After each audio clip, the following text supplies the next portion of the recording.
So tuko live. Leo ni lini? Leo ni Sunday. What's the date today? August 15th. Sunday, August 15th, 2026. Hii ni Man Cave Talk Live, episode 137. Live Q&A, no filters, just real talk. Tumechelewa kiasi leo. Tumeanza a little bit late. Niko na determine kama nifanye ama nisifanye, lakini nimeget some time kidogo hivi kasema acha tu niingie nifanye live. Jiweza kuwa too much delay. So hopefully napata waseo kuja join live. Acha nianze pia TikTok. Kutakuwa na mtu TikTok. Ana sijui kama kuna wasee sahi. Episode 137 ndio leo.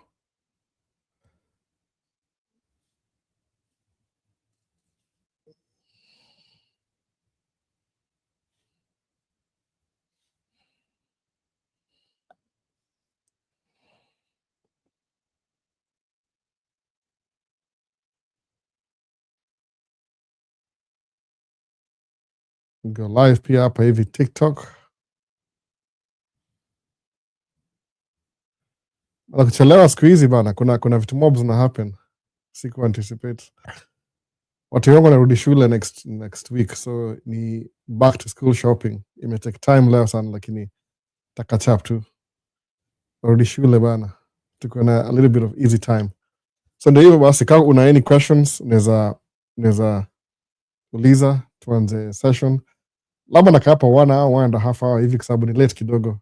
Hii ile ni yangu traditional time yangu. Muanza kama 2 hours a little bit earlier. Leo niko late kidogo. So kuna Steven Jogito. Umepatikana? Si ni late sana, hujalala bana. Welcome back Mr. Albo, listening from KSM Kisumu. Hujalala bana, nafikiri labda sasa ni usiku sana. Ama say uko awake bado. Hata sijui poa.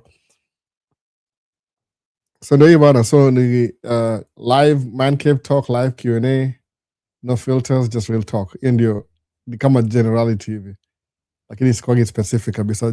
Before niko na kuwa very specific, nikapata watu wana disconnect. Mmoja anaanza hapa, mwingine yakuja hapa, alafu ina come in mix up everything. Unaona? Kisema kama naongezea any topic itakuwa within kama recorded version. Mostly mwaga niko very short of time siku hizi. Nikianza hii channel niko na watu watatu. Sasa niko na 4 na mmoja mdogo. Michael Cheng, VP Albo, how's your Sunday going? Imekuwa busy, lakini at least nime slow down kidogo. Nasikia kulala sahi, I'm half asleep basically. So kushikana na last week ilikuwa nini last week specifically? Okay, so ongea hapa juu ya life lessons kidogo tu, ile kusha experience, lakini mostly ni personal development. Muongea hapa sana. So personal development, alafu unachukua kama tuseme kama una manifest something in your life take clear throat. Kona manifest something, nasema okay, these things I need to do A, B, C, D. Alafu encourage say get to that thing and just do it. No. Ujipatie any excuse not to do it. Afali ufanye kitu ufail, then uifanye na uanguke. Naona hivyo. You'd rather do it and fail than not do it at all. That's be better that way. Start something, fail, learn from your failure. If you can't do it, move on. Itakuwa hivyo easier. You just move on. But ikuwa kama tuseme you're thinking about it, you don't want to do it, itabaki pale pale, you won't go anywhere. So it's the poor kuna ile at least kuna hiyo extra step, nasema I'll figure out how to do it, I'll do it, and I'll move on from that. Itakuwa poa hivyo. So hope niko sound niko clear. Just sound check anything to me slightly. Okay, so good sound. So ni leo someone's hapa, hi Z, and I don't know who that is. They're too familiar hapa hivi. So kuna any questions? Very clear. Okay, that's good. Nimecheck pia clear. Chelewa kidogo leo. Niko na nini chelewa kidogo. Najua nifa kuanza kama maybe 2 hours ago. By now nilikuwa na wind down. But hiyo ni fiti. So ndio, so kuna any objective, anything you have in front of you. Kama tuseme na one of my friends ile mnamjua watu wa channel, asema atakuanza kufanya kama DJing. Nikamwambia, oh, that's good. Kama ni hiyo something ile si lazima ikuwe ati something something as easy as mixing music, mixing songs, just do it, hakuna shida. Nikamwambia the first thing utanunua ile mixer, angalia appropriately which one is more inawapoa kwa on your side, nunua hiyo mixer, anza kupractice, collect some songs, do the thing. Ukisema ati I'm thinking about it, I haven't committed yet, over time. Najua kuna so many things in life, same ni kama ati itakuwa it's just like a one time utaamka useme okay, I snap my fingers and everything falls in place. Hapana, you take time to grow. Unaona, ni more of like a marathon than a sprint. Everything you do, more a marathon than a sprint. So ukianza kusema okay, ndaanzia from hapa hivi, niseme okay, I have this thing in mind, alafu go ahead and do it. So if you don't do it, which is easier, could live na regret ile, oh man, I wish I did this earlier but I didn't do it. Na hivyo you're better off usikuwe na ile regret, uishi maisha yako usemeaje, everything ilikuwa ni face, everything it ever crossed my mind, hata kama ni thought, I took action towards it.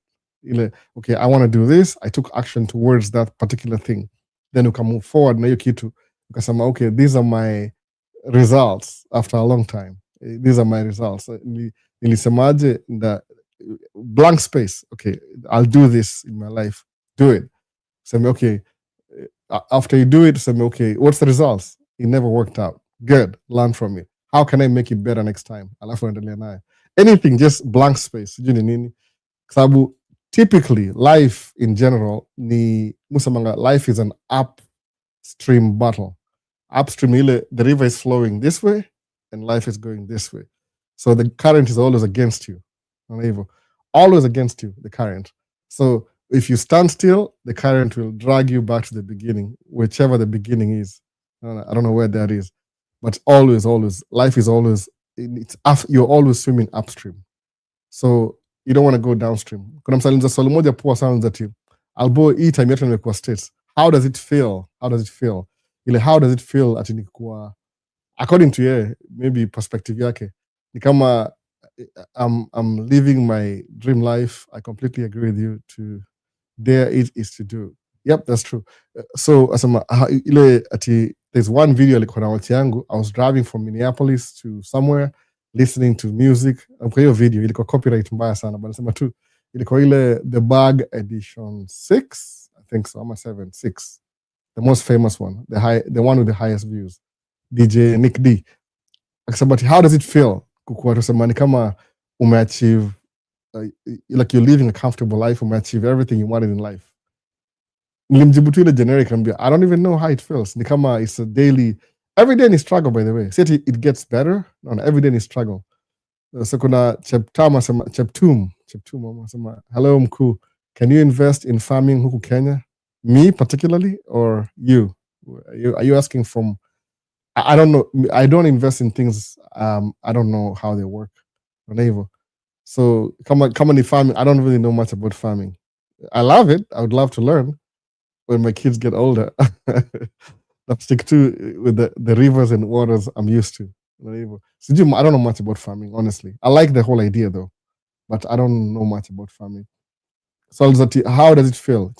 Every day is a struggle. You always remember where you came from. Hapa, and I'm heading this way. So the fight is always to keep swimming. No. Bro, do you have a trucking company? Yeah, a small one that I use to run my business. Just a small company, no big deal. No, with an owner-operator. It's kind of like a YouTube channel. It's like a self everything. Producer, editor, everything. PA, production assistant, mimi kila kitu. Same thing. Company nile. At the moment, they hire anybody. It's just a small company operation. Tuna struggle through hii regime ya Trump. Imekuwa a little bit difficult in a way. Saa zingine kama season ilianza very slow. But nasema hivyo, every single thing, ni one man army kweli. Ni upstream. It's always upstream. Like you're always swimming against the grain. So motivation ile, you can't just stop. You can't afford to stop. Naona hivyo, you can't. Like nakuuliza kama unaweza invest huku. I don't think so. Invest, you can only invest in things you're familiar with. Unless Cheptum unifunze, uniambie everything in detail. Si ati ni kama kwa DM nitumie kama email niambia okay inakuanga hivi, profit ni hivi, then I could. Lakini kama siko familiar naye sana, I mean itakuwa kama something new. Anything imesemaje before labda usijiko umeingia, nisemaje most of these things ni more of like a marathon, si sprint. Marathon ile long distance, no. Sprint ni dash 100 miles, it's doing 8 point something seconds, 9 seconds. Si kumaliza to finish line in a few seconds, ni marathon pole pole. So naangalia okay, this works for me, this doesn't work for me. So kiniambia ni invest in farming unless it costs me, unless ni cheap kama YouTube. Could do video in the beginning, all you have to do is stick a camera on your face, alafu kaza shika simu useme okay, I'm going to do this. Okay, hi, this is me. Tengeuza hivi simu useme una vlog. It costs you nothing, you already have the phone. Alafu tile you'll produce content, easier. But anything that involves money, then needs some little bit of thinking, unaangalia risk, liability. So kilifunza labda I might consider, but I don't know much about it. Nikuje na like business proposal, then I explain it to you, then uone venye the whole idea inakaa. Kitu kaa hiyo detail ni understand. But example niambie hivi na hivi na hivi, invest hivi, your ROI, return on investments ni hii. Unaona hivyo? Ita take 3 years before nione hiyo pesa tena. Kitu kaa hiyo, unaona hivyo? Kuga more specific. Jumisi, I don't know much about farming, to be honest. So nadai kufika US bro, where should I start? Kimathi sahi kwa overall ya kuja States, kuna vile wametighten vitu kuja Africa. This administration particularly, mwongejua this administration. Sijui feature za kuwaje, lakini kuna vile the best nazambia mse sahi hii juu green card bado iko paused, jaribu tafuta job kama ile kama ufanye kazi kwa cruise ship, ile uko transit visa. Itakubring na ile proximity, alafu proximity utajionea maneno uone, it seems like a place I can live here. Uone watu, uone different perspective. That's what I would say. Tafuta job ya cruise ship. Au hire from variety of things. Sijui niseme, hata mimi siko familiar naye kabisa. Niko naambiwa, kuna watu niko na contact nao niambia. Unaanzia gali, kuna ile kama hotel management, kuna hizo zote zina kwa nini kwa cruise ship. Itakubring hapa hivi seasonal, I think ni 9 months, sometimes ni the whole year. Mimi naongea you hapa Northern Hemisphere. That would be the best for now. Lakini anything else kuja is kind of sijui semeaje, mtu avoid stories of politics, lakini kama ni story wako very specific, ni kama unaona kama wako endangered species. So anything from Africa ni kama threat. Unasikia hiyo. So iko slow kidogo. Hebu tuone semaje, nidai kufika. America is a land of honey and milk. Try Kasongo. Trump is Jesus. Master Sifu. Sielewi kabisa. So do you think about house cleaning company, car detailing? You could, but kama kuna watu already they established, you could do that. That's a really good definition, by the way. One of the best reasons to start a business, like if you want to start a business, one of the best things to start a business is una identify a need in your community, for example. Ama maybe saiji kuna internet na kila kitu, it could be even outside your community. You identify a need that people have. Alafu, you figure out a way to make it more convenient for them to, maybe a service, provide the service, make it more convenient for them to get the service. Alafu, understand if they are paying for the service anyway, give them a better deal. They will pay you for services. Naona hivyo. Kama sa mimi mostly tracking, what was a different perspective. Musema, I'm solving problems. Juu nikamgundua in the beginning, kuja hapa hivi, sufanya tracking ya local construction. Kuna liability na benefits zake mostly musema ni ile I'm home every night. Na amka asubuhi naingia juu ya truck ni day cab narudi jioni. Hakuna beds lale kwa truck, hakuna tukaa hiyo. Nikipark jioni nimalizana naye unless iko mechanical problems. Kama last week niliingisha kwa bridge under construction. Nikapaswa tire, brand new tire, yani kama 1 month old. Then I had to go buy another one. $900. Man, it was painful. But a job too. So you don't appreciate the business ile. So what I understand ile, so there's so many construction projects these will happen within the city every year. Okay, one of the biggest cities hapa Malimina ishi Minneapolis, St. Paul. Minneapolis is bigger than St. Paul. Then kuna county, kuna Ramsey County, kuna Hennepin County. They have a lot of jobs. Alafu kuna state funded projects. So every year kuna so many construction company zina bid kwa hizi kazi. Kuna ile maintenance required, so there's a need for construction equipment. So what do? Nika realize, so they need trucks. Okay. Kusema, this is a good niche. Nikiingia hapa hivi, as long as kuna construction, kutakuwa na job. Nikaangalia, hiyo ni need ina exist. Now, by the way, we never feel the need. So waga always tuko, I don't know, tuna operate under, RSG percentage. Nasema, ile tu top of my head, maybe tuna operate under 70%. So we try our best to satisfy customer. So you need to exist, like very crucial. So what do? Una buy truck, una provide services to cover your need. The more you do that, that's what pays you on a daily basis. So I provide a service. Kama kesho Monday, hata sijui naenda wapi, sijui ni something. I don't even know yet. Ndajua nifika huko hivyo. But ni place brand new sijaenda before, but I'm going to provide a service. On Friday, I was doing the same thing. Walikuwa wana try to repair a sewage system a particular neighborhood. So wakichimba chini, because it's been a while, wana replace the old one with the new one. It's right next to you. So mimi when they dig down ile extra mchanga extra, naitoa hapo, na ni load naenda na mwaga. Narudi na mchanga mzuri. So we did that the whole day. So ukiangalia vile job the other tulianzia hapa, it was moving. So nilikuwa lucky enough nikapata tukafika mali, at least kanaweza stop here. Maybe next week they'll send somebody else for that assignment because they send me to a different assignment again. Hivyo tu. Na tunaendelea hivyo. Alafu while you do that, una make some good hours in translate into some good amount of dollars. Alafu you keep the life moving. Naona hivyo. So inakuwa hivyo. So una provide two services. Mwasemaje hapa? Cheptum, naweza pata email. Iko kwa YouTube Maisha States. Naona, ukienda kwa TikTok imekataa. Angalia kwa page ya TikTok, the front page. Kama hapa hivi, kanaweza ifungua, sijui kanaweza ifungua hapa, cha tuone. Cha nikate volume, because niko live sahi. Ukienda kwa page yangu ile Maisha States page, kuna link ya YouTube hapo. There's a link. So kwa page, imeandikwa youtube.com/Maisha States. Kwanza click hiyo link, itakulead kwa YouTube channel.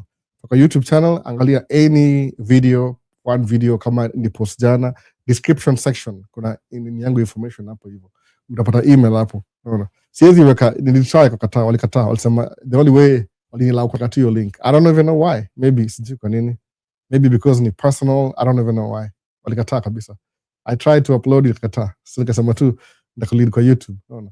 So hiyo ndio email yangu iko hapo Cheptum. Nitumie niambie how farming works. Cool. And can trackers be hitting 8K per month? Don't guys, you're 8K per month. The guy that I was talking to yesterday, Niambia, you make between 4 to 8K a week. So a month, maybe as a driver, maybe driver, you could. I think as a driver, can run hard, you only 8K a month, clean. As a owner, you need a week, in a good week, supposedly. Like in mafuta ni expensive, you need gross income. So, bro, Trump is, in your own perspective, is he making us great again? Who's asking? Nesta. I don't know. It depends on the interpretation of great again. The last person who said that, make America great again, there's a president who did that. Did he make it great again? Ni campaign. It's something you do. I don't know. Great. I don't know. It's not so great this year. We really, season started like really slow. So I don't know if he's making it great. Maybe because as a president, there's decisions you can make. Like last year, they passed a bill, the big beautiful bill that gives more tax break to the billionaires and a little bit to the working class, the labor force. So I don't know. I don't think so though. Honestly, I don't think so. So do you pay to dump the soil? No, it's a specific. Yeah. I'm not the one paying. Maybe need transportation. There's this company and this company. So when they need something to be removal from this job, and they'll pay me for the transportation. Then when I get to the other side, this other company will charge them for dumping it in their facility. Sometimes they take it for free if they need it, but because I'm dumping this and picking up material, so they'll pay for the material again. What I do, I could transport. I'm a transporter. I'm a messenger. I move this to that, that's this.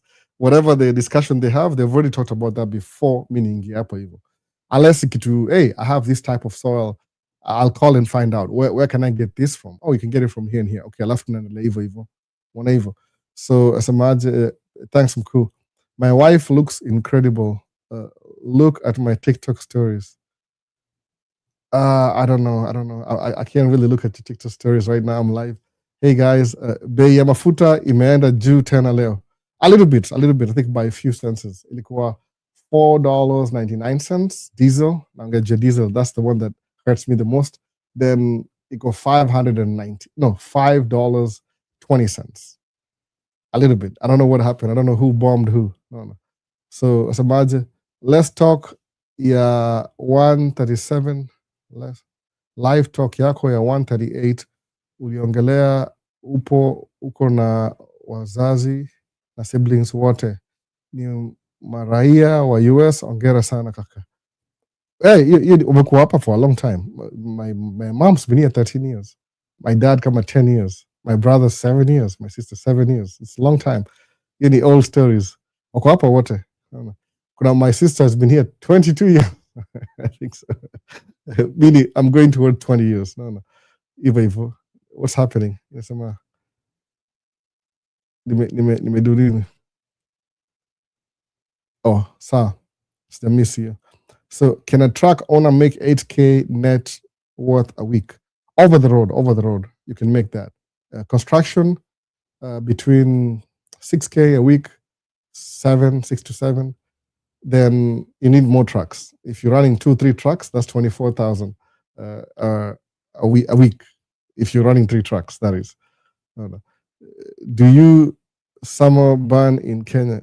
Do you summer bunny in Kenya? No, I don't. I have kids, man. I have lots of kids.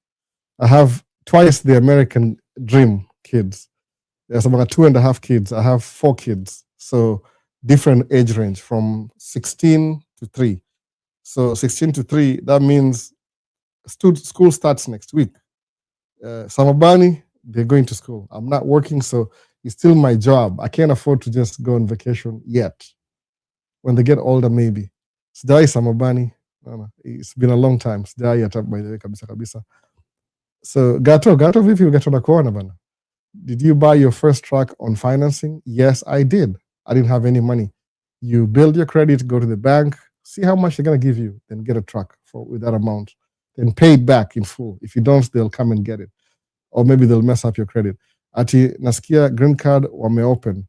I don't know. Maybe come on in news today, hopefully. But nikitu imekuwa, I hope so. Inafaa kurun which October. Hopefully. Well, skip last year. But maybe according to administration, what they're doing, job yao mostly ni kusema they're hoping that immigrants from Northern Europe, Western Europe, wakuje see Africa. No, hataki the global South. They want the global North. Ndio kuja hapa. So who mentored you with your dump truck business? I just learned from everybody. And sometimes watching YouTube videos, they suggest some books, buying books, reading books. So the dump truck business, you can learn from everybody. And you join, then you'll make friends. I'll teach you everything. I'll teach you everything too. It's easy. But you have to be here. It won't make any sense if I just explain. Without explanations don't really work. You have to be here. So kuna Edo Kamal sama locked and loaded. Pole nimeanza late kidogo. No. Sorry, I'm late for the meeting. No, I'm late. I was late. You have no idea. Nimeanza kama a few minutes ago, 24 minutes in. So I'm a little bit late. One more thing. Question Albo. In terms of your dump truck career, what did you see on the Volvo when you started driving it in terms of technology and price? So Edo Kamau is this. When I came to the unit to Tambo, I worked for a company in Swift Transportation. So in the beginning, when I got my CDL license, I was a Swiftie. It was a Swiftie, kind of. See Taylor Swift, but the other Swiftie, truck driver Swiftie. No. So basically, how's Juice Bar business doing over there? It's an establishment. Establishment is so many steps before you get, because the city has to give you permits. They have to come inspect your business, brick and mortar. So I don't know, it could be a little bit complicated. I can ask my friend. So kwa hivi, Swift Transportation, my first truck nilidrive kwa driving school ilikuwa Volvo. Then the first truck Swift was a Freightliner Colombia, Freightliner Colombia, for about 6 weeks. Then we switched to a Kenworth T680, T6 something, Kenworth. Then after that, it was I drove a Freightliner, then Kenworth. Then when they gave me my own truck, it was a Volvo. Then I got a Volvo with a Cummins engine. Then I started driving construction Freightliner Cascadia. I bought my own Peterbilt. Overall, by the time I was buying the dump truck, nisema hivi, if I'm going to buy a new truck based on my limited experience, I had the best experience with a Volvo truck. Ile interior, it's wide. The everything about you it really like it's like you're driving a Volvo car. It's a truck, but it's pretty much set up like a car. Very comfortable. Cruise control, like a AV indicator. Everything is like driver centric. Driver centric. Like it just the guy who designed it was thinking about the driver. Most trucks back then, you want to hit a switch, it's over there, then over here, then over there, everywhere, up here, down. Volvo, you're looking at the road and the steering wheel, everything. So kunua truck, that's what you know Volvo. Most of the trucks they may catch up. Everything has like a steering wheel controls, button to go centralized to the driver, but still Volvo leads. So if I'm going to buy a truck, Volvo is one of the best trucks I buy. And I've never regretted it. It's still the best truck to this day. It's a little bit soft, but compared to Peterbilt, but even Peterbilt's got soft too. So that's based on my limited experience. I think you'll do the same thing too. If you drive this and drive this and drive this, you'll have a good comparison. Why? Everybody, it's personal. Everybody has their own preference.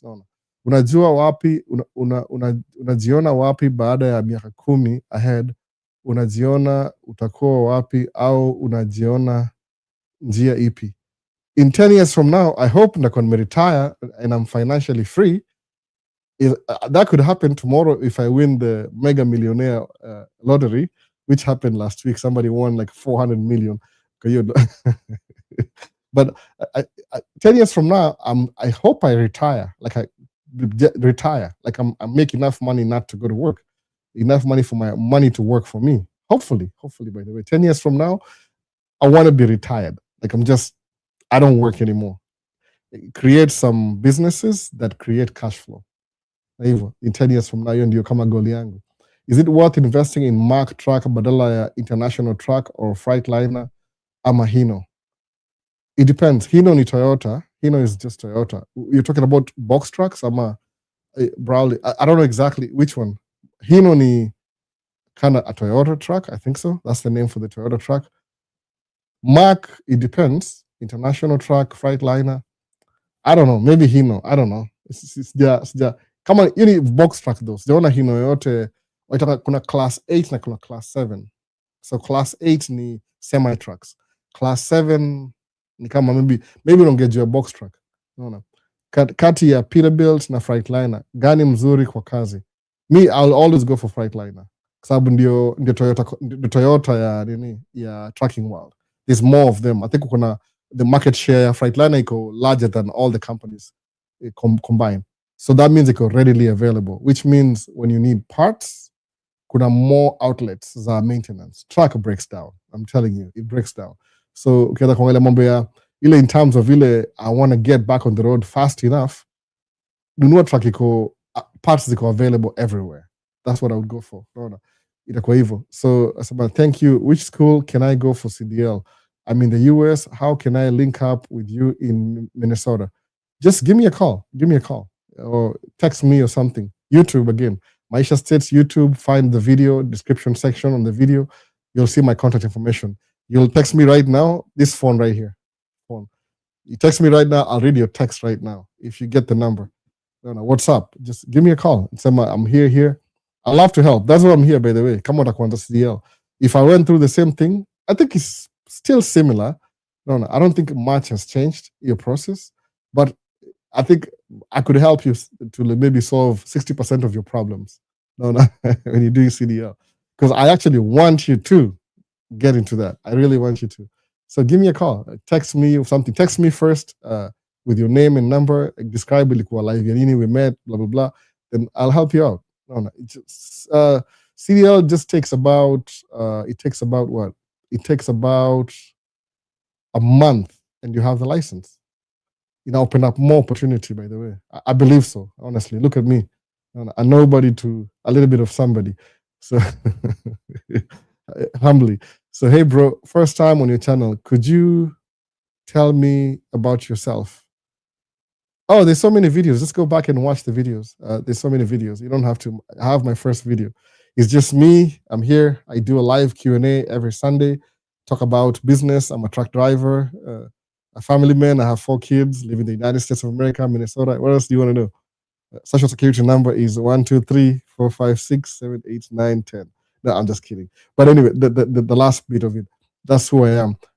Just answer Q&A questions based on my kind of like my field. No. That's I'm somebody's son, husband, a father, and I live in Minneapolis, Hennepin County. Minneapolis is the city, Hennepin is the county, United States, frozen tundra. That's who I am. I drive truck. I make videos about trucking on my YouTube channel. At least TikTok, they don't give me enough time to do that. So pretty much explains. I'm answering the questions based on the videos that I make prior to this one. So people have questions on a daily basis. Like next question is like, what about Iveco? We don't run Ivecos here at all. So I wouldn't really know much about European trucks. Maybe it's good. I don't know. Because roads are Europe and America are different. Here, if I'm going to Chicago from Minneapolis, it's 6 hours drive. If I'm going to New York from Minneapolis, that's 2 days. 2 days. Because they only allow you to drive for 11 hours a day. So that's about maybe 17 hours. It's about 1,000 something miles. You can only drive 600 to 700 miles a day. So I don't know much about Iveco though. I don't know much, to be honest. I hope it's a good truck though. So is Patrick Vieira a streamer? Yes. I'm related to Patrick Vieira. Back in the days, like 4 generations back, we're from the same kingdom, the Vieira kingdom. I don't know. People say that I look like him or he looks like me. I don't know who's older. So Albo, in terms of your philosophy throughout your career, what's the importance of failure and why school doesn't teach you this? Failure is life lessons. If you want to know life, just try something and fail and see what happens. You hit rock bottom, then you'll know exactly how to rise again. I have 10,000 failures, I don't know, every year. So many failures. Everything that I do is actually a failure first before it. Also, Mangaje, before you succeed, anybody who succeeded, according to when you see everybody succeeding, everybody who succeeds, kuna maybe 70% in failure. It's just failures. 70% of the whole thing is just failing. You have to fail enough times to actually succeed. If you're me, some people, they never fail. They're just perfect. They're God incarnate. They just do things and they just succeed. No. So I'm finding my first 5 people to message me with God did. I don't know what that is. God did. So thank you, brother. Do you ever feel burnt out? How do you deal with that? I'm burnt out like right now. I am burnt out right now. I feel burnt out because when I'm doing the live today, I like having a clear conscience when I'm doing the live. But today I had to do stuff in the morning before I got here. So I'm already burnt out. Like I'm like operating on 50% energy. That happens. But the way when you're burnt out, the best thing, you learn things over time. Like basically when you're stressed up, your cortisol level, your stress hormone goes up. You feel like you're under fight or fright. So the best thing you can do when you're tired, get some rest, drink enough water, eat good food. No, don't stress yourself with things you can't solve today. Save them for tomorrow. No. Your battles, you can fight them tomorrow. You don't have to fight everything today. Kama sahi, after this live, honestly speaking, I'm going to go have a 2-hour nap. If my kids will let me. If they don't, I'll go to bed at 7 when everybody's asleep. So you take breaks. You just take breaks.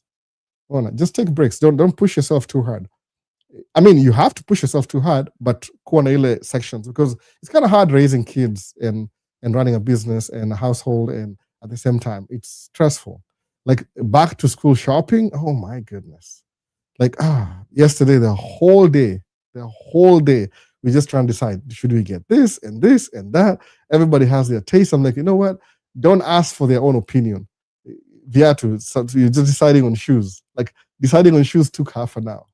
I want this, no, I want that. They have to be black, the gray. Oh my goodness, please, people. I took a break. So you will get burnt out. That's just, but prioritize your rest time. Like if you can just take some days off or some hours off, have some time just doing nothing, just coasting. I used to drive around and sometimes make videos. I don't do that anymore. Fuel is too expensive. If I do the Audi is like a premium fuel, which is like $5.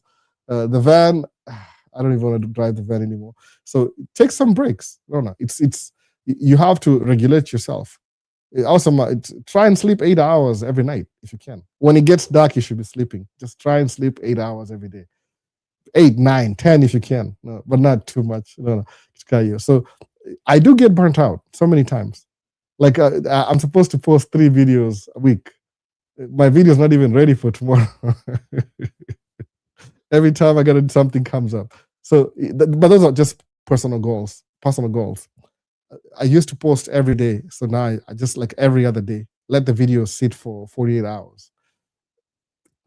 You get burnt out, get some rest. Okay, let's keep going. So career failure is like it teaches you to be resilient. Because everything, hey, fellow driver, Walmart driver right here. Oh, Walmart is a good company. I think so. They pay well. Thank you for that. They actually pay well, Walmart. So hi bro, nimekuwa nikitafuta lens ya Sony 11mm 1.8 to be specific na haipatikani. Si unigift yako 11mm. I don't have 11mm. Actually, I don't even have one of those full frame. Everything I have, I use. It got very specific. Come on, this lens I'm using right now, it's a 16 to what? 16 to something. 24? 16 to 24. I don't even know. 16 to 28 Sigma. Everything I have, I use. I don't really buy things anymore. I did that back in 2023. I was updating my camera. But now I have everything I need. So come on, 11mm 1.8. They're not cheap though. Which Sony are you looking for? I see it's a gift. I can lead. I don't know how to. I can't even help you. I don't even have time to go around, because I used to go around to all these mom and pops camera stores, see what they have, but I don't have money to spend like that anymore. Too many kids in school at the same time, so because see less of a priority. Did I miss anything, Apa? Funding. Kuna questions. Thanks, bro. Do you ever feel burnt out? So we're up to date. YouTube kuna 3 questions. Funding. How many days have you done on road continuously? I don't do.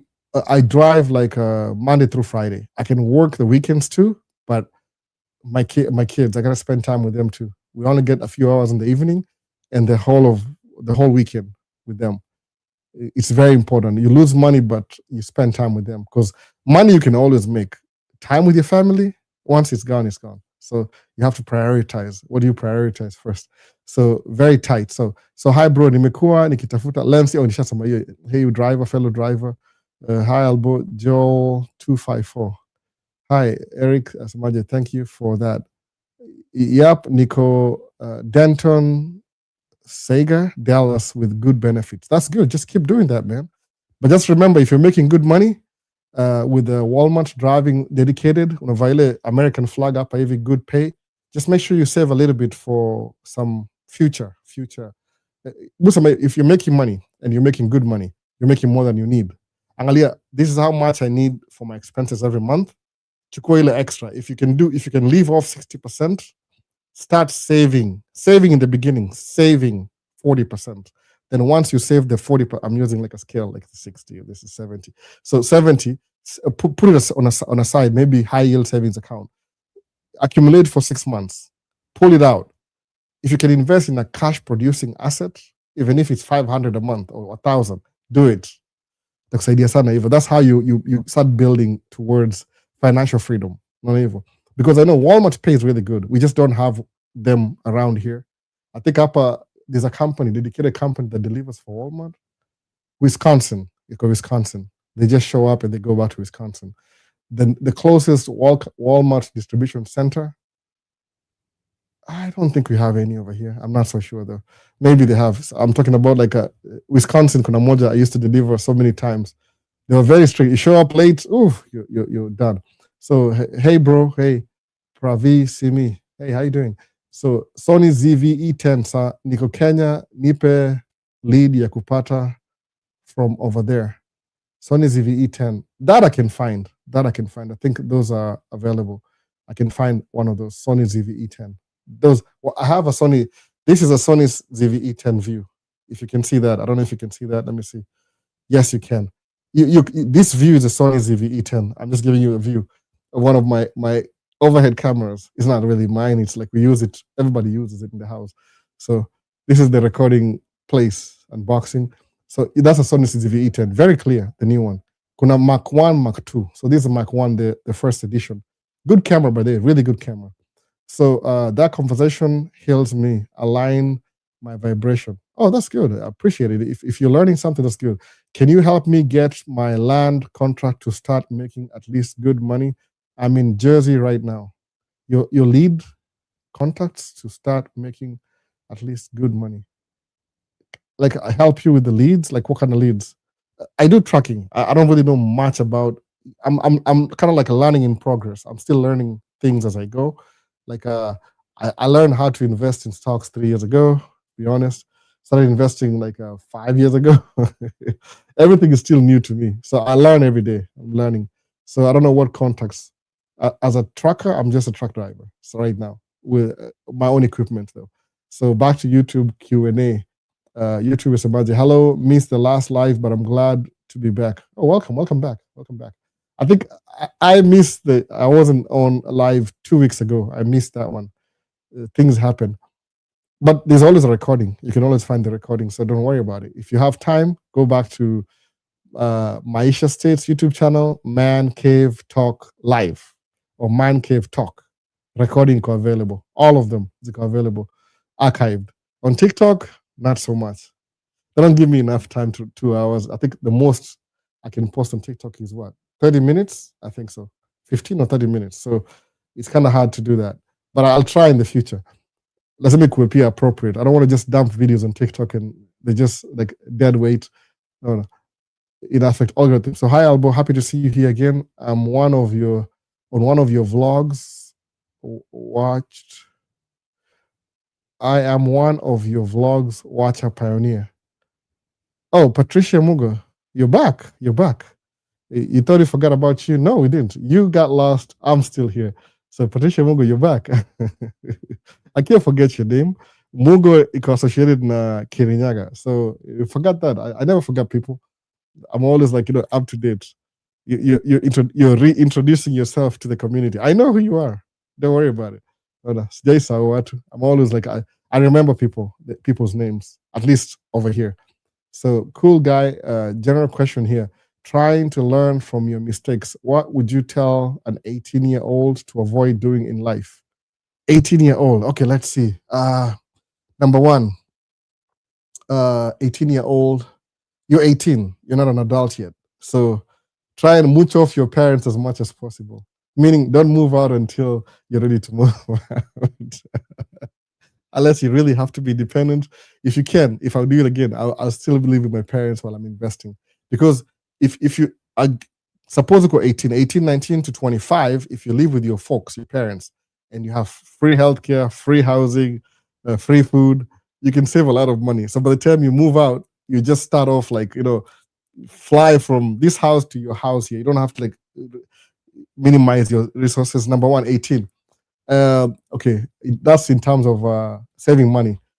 Pick a career or that makes you money, makes you money. Don't go to college and pick on some stupid degree that doesn't really make any money. If you don't make money, it don't make sense.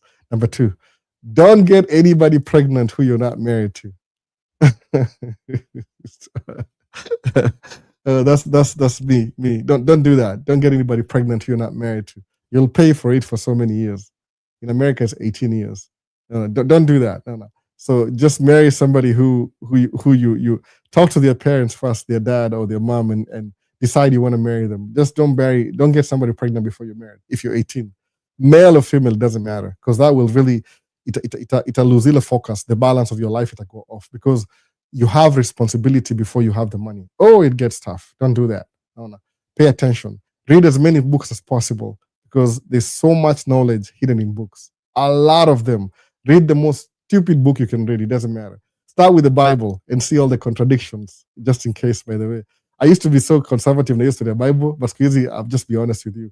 It's so contradictory. No. It contradicts everything. But just read it anyway, because you can apply it in your life. Just read the Bible from cover to cover. It doesn't matter. To teach you how to read big books, then find some books about anything and just read regarding to life. You're an 18-year-old. But remember, it's all about the quicker you make money, the quicker you to relax, to slow down. No. But don't move out of your parents' house as much as possible. Mooch off your parents until you're 25, ready to move. So Mwangi, yo bro, it's been a long time. How have you been? Been good. Things happen, back and forth. But I think, do I have any scars in my face? No, probably not. Nishaitwa Vieira a couple of times already. So Albo huku vipi huko ni negative temperatures, but bado, but we're still in summer. Kidding me? Leo ni nini tuone temperatures. I'll do it in Celsius. Isimu yoga Celsius, because isimu ni Kenyan connection. So hapa hivi tuko today, right now, as we speak, 26 degrees Celsius. Ndio high leo. Sona. Siezi sijui kaita show kwa hii camera baby. Hapa 26 degrees Celsius. No. Iko poa, 26 degrees. So reflection. Hope it a show. New Year last year, 26 degrees. So we're still in summer until September 21st. Then year fall. I'm enjoying the good weather. It's hot, but I don't care. No. I'm a melanated human being. So which is your favorite books? Oh, there's so many. I don't even know. I said I'm gonna bring books back here. So many books. Anything. There's so many books, man. Like I don't even know what to Think and Grow Rich, The Millionaire Next Door, top of my head. So many books. I have them. I've been hiding them because of my 3-year-old, but I have them. I promise I'm gonna bring them back here somehow. Next week, promise, but I'll have them by next week. But just read any book that self-development. Go teach financing, learn how money works. Ignore too. Oh, I don't need money in my life. Oh, please, believe me, money runs the world. I'm not kidding. Money, just understand how money works. When you borrow somebody money, you have to pay it back. Understand how money works. It's really important. So how are you going to master money if you don't know how it works? One of the things, just go to Google, I'm a ChatGPT. How does money work? If you can't afford a book, unaweza kuwa na hiyo app ya ChatGPT for free. Just go to DeepSeek. I don't know which app people use. How does money work? Alafu copy, paste, write your own book. Write your own questions. I want to know how money works. Uliza ChatGPT. Kama sasa suppose, let me give you an example. I'm doing it. I'm doing it. Today I'm in naenda kwa ChatGPT hapa hivi, iko hapa, iko my first page hapa. Alafu niseme sana ndio phone hapa. Semeaje, how does money work? Niseme nipatie results sana. Ili ChatGPT. Angalia ChatGPT. Up. Sema hivi, money is a system people use to exchange value. Imagine a simple village. You can grow apples, your neighbor raises chickens, another person makes shoes. Without money, you'd have to trade directly. I'll give you 10 apples for a pair of shoes. Whenever, barter trade. So money solves this problem by acting as a medium of exchange. Oh, sorry. You're still on this view. I'm sharing my secrets. Okay, medium, it doesn't make any sense. You have to see my face. So number one, solving money is a problem money solves problems by acting as a tool, a medium of exchange. Everyone accepts it in trade. So number one, what's money? A medium of exchange. Very basic. Okay, number 2, stores value.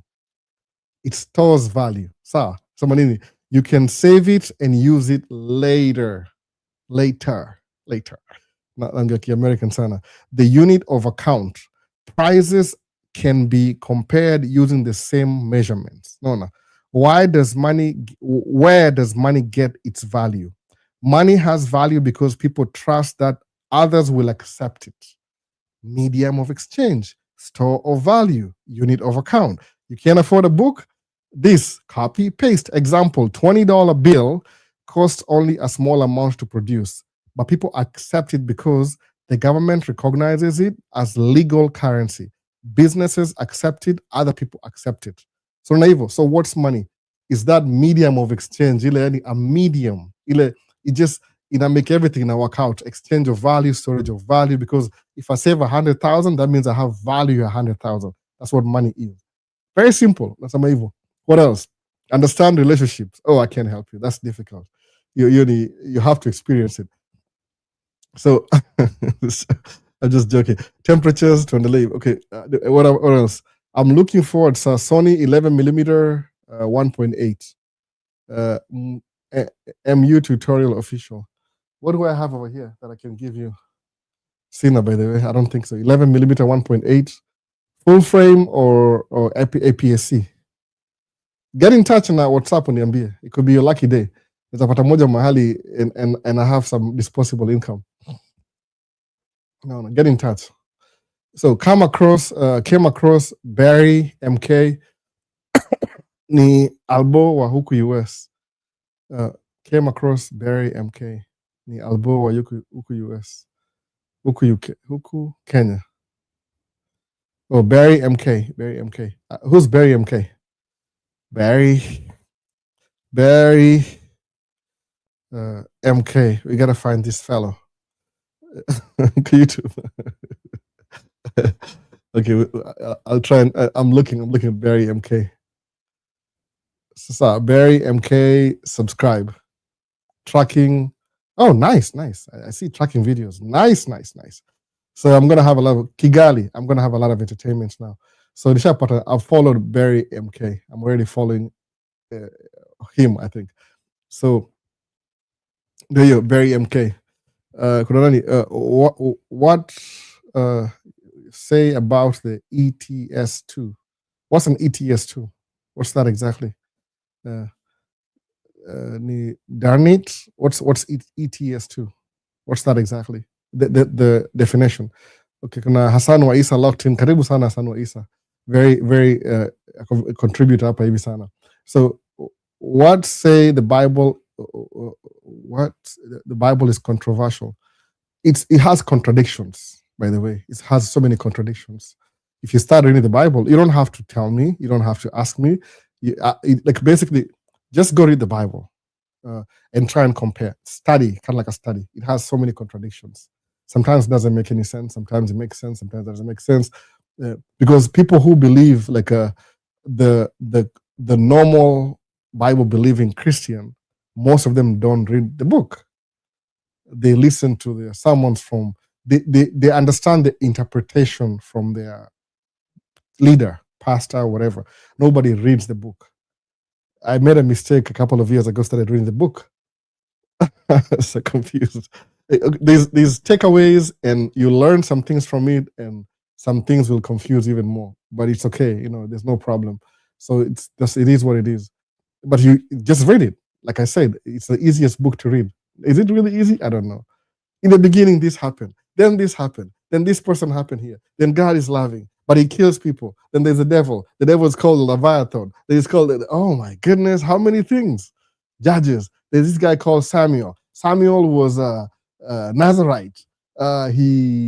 His parents set him aside to, what's a Nazarite? Set for God's special purposes. So what did he do? He lasted over Philistines' women. They were so beautiful. So he wanted his dad to go and get one Philistine woman and bring the woman back to himself because he was so strong. He's supposed to be a Nazarite. All his powers are in his hair. So then the woman came. She's like a prostitute. She shaved his hair. So, man, why? Kill the lion just because of the sake of killing a lion. I'm so strong. So many contradictions. You could the New Testament. Jesus walked on water. Jesus' message was this. He was the Son of God. No, he wasn't the Son of God. Only the Father knows. Nobody knows, but somebody knows. Too many roads to travel through. So, so how do I get your WhatsApp number? It's on YouTube. Maisha States YouTube channel. And on YouTube, angalia Maisha States. Find any video, description section, on contact information. My email address, my street address, my WhatsApp. I'm just kidding. But my email address iko hapo hivyo. Angalia kwa YouTube, niko YouTube pia. I'm streaming on YouTube and TikTok at least. No Facebook, no Instagram. I don't know how Instagram works and Facebook. I can if I wanted to, but no. So you'll find my number there. It's very available. Ndio hapa, ndio simu. Call me right now. If you text me right now, I'll read your text right now. If you find the number. I can't just tell you. I'm not supposed to do that. So go find it if you're serious about like getting in touch. It's available. So that's the thing. It's very confusing. Nothing wrong with it though.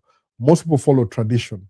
Seriously disagree. People need some form of direction. I would say so. People need that.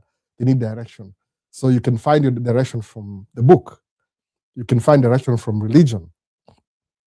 Fine with you. Fine with me too. If you need that. But the thing, read the book. Read the book. You'll learn how to read books and how to interpret ideas. That's the whole idea behind it. It's an easy book to find. I think it's cheaper than most of these books. You can always find a Bible if you want to. Now, before it was illegal. Naomba anybody anibless na 1 tray ya mayai, nichemshe, nikazungushe, maisha ikukue ngumu sana. Edith, please. Oh man, I'm so sorry. I don't know how to help you. Kama mtu anaona message amsaidia. Naona. Saizi tumangira pesa through. If somebody sees that, amsaidie, ambaye crate ya mayai, atamsaidia sana. Naona hivyo. So, Vincent, nice to see you, Vincent. So APS-C or APS-C. So 11 APS-C. If you have an APS-C tutorial, that I can find. Natafuta kwa ile local store hapa hivi ya mom and pop store, kama wako na APS-C 11mm 1.8. Just get in touch. Nikipata nakwambia. Naona. Alafu we'll find somebody to send. APS-C ni easy kupata. Full frame, I can't even afford them myself. They're too expensive. I have too many kids in school. I underestimate history having too many kids in school. Oh, it's so expensive. So the underestimate history. Oh, thank you. Setup is, I've worked so hard to get you set up. No. This setup was a failed experiment. This setup was a failed experiment. I bought this for a different reason. Oh, these are my phones. I have a car too. No, this is a nice car. It's a car collection. I bought this for an experiment that never worked. So what I'm going to do, I will start making my own videos. And then I thought about it for 2-3 years. Finally, 2023, okay, Maisha States. There's another platform, Maisha States. Then I'll just share whatever I need. Just to make videos and learn how to do the whole thing. Because people who I was working with before, they severely let me down. Oh, no. They made me invest in all these things, then they bailed on me last minute. Unevil. So nimesema huku ni huko. Kamera gani unatumia? Oh, hapa hivi, this one, oh man, nasahau jina. It was Sony FX2, na niko na microphone ya Rode, alafu niko na lens ya Sigma, I think it's 16-28, something like that. I'm not so sure. It's niko nayo for a long time. It's an old lens. Review.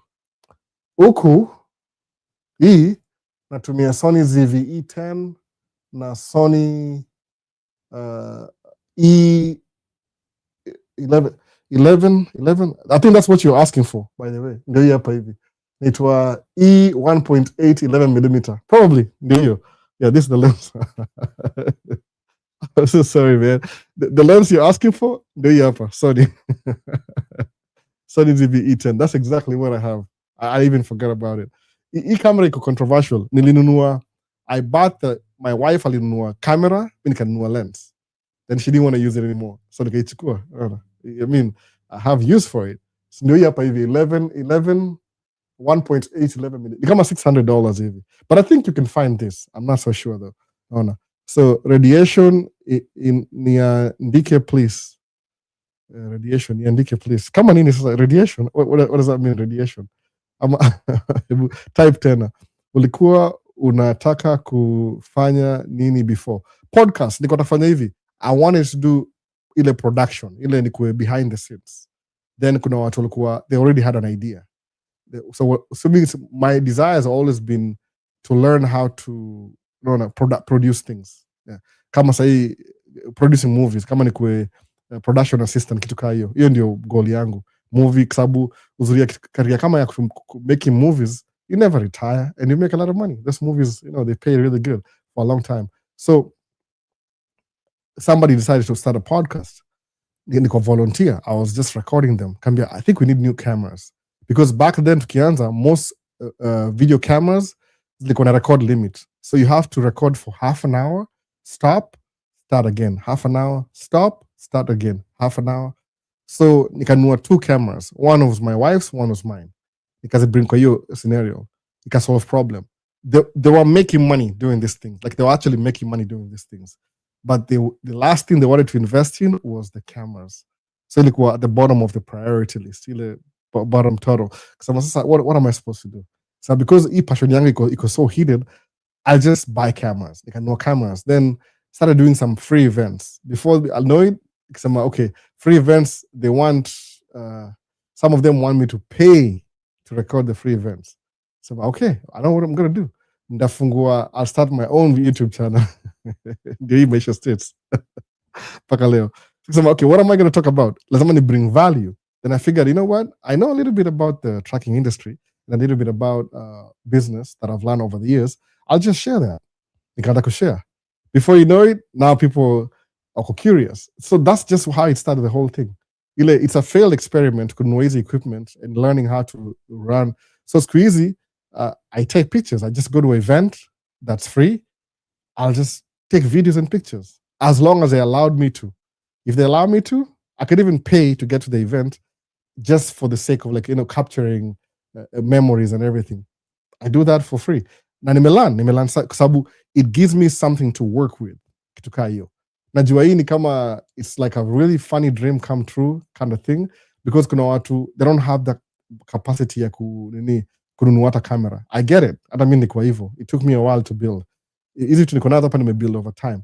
Unaona? So it takes time. But if you're pursuing something na kuna interest nayo, kama one of my friends anasema atakulan kuplay a musical instruments, atakununua saxophone. Tukaongelea jana.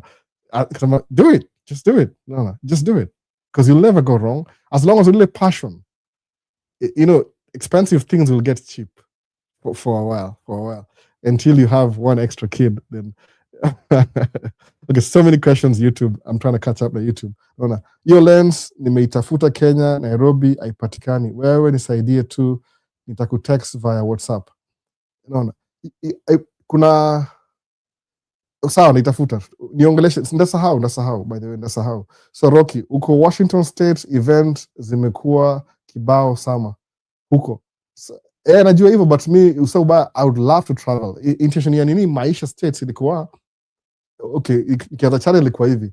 My youngest, my kids, the oldest yuko 16, alafu niko na 12, alafu niko na 10-year-old. Know the difference? 16, 12, 10. So when you have a 10-year-old mtoto, it's like Shama's story. Then I had another one when 7-year-old. So now you have a 3-year-old. So now you may back to the beginning. So kuna mtu yana need attention yetu kila siku. So then I have to wait. Intention ilikuwa ile one weekend na travel kwenda Washington na cover the event, Washington State, naenda Texas, naenda anywhere mali kuna wase tu unaweza mtu at least I could do that. No. Iko hivyo ni travel. But say I need to be here for my kids. The youngest one actually needs my attention more. But anaingia shule 3 days a week beginning October, I think September next month. So imeanza ku ease up kidogo. Unaona? But imekuwa job mob sana. I didn't even anticipate that. Nimesahau. If you don't have kids, if you have kids utaelewa. Naona hivyo. So hey, just finished my studies in uni, filmmaking and film production. Sina enough money to start buying my materials to start photography and video. So need your advice. Which camera can I start with cheap?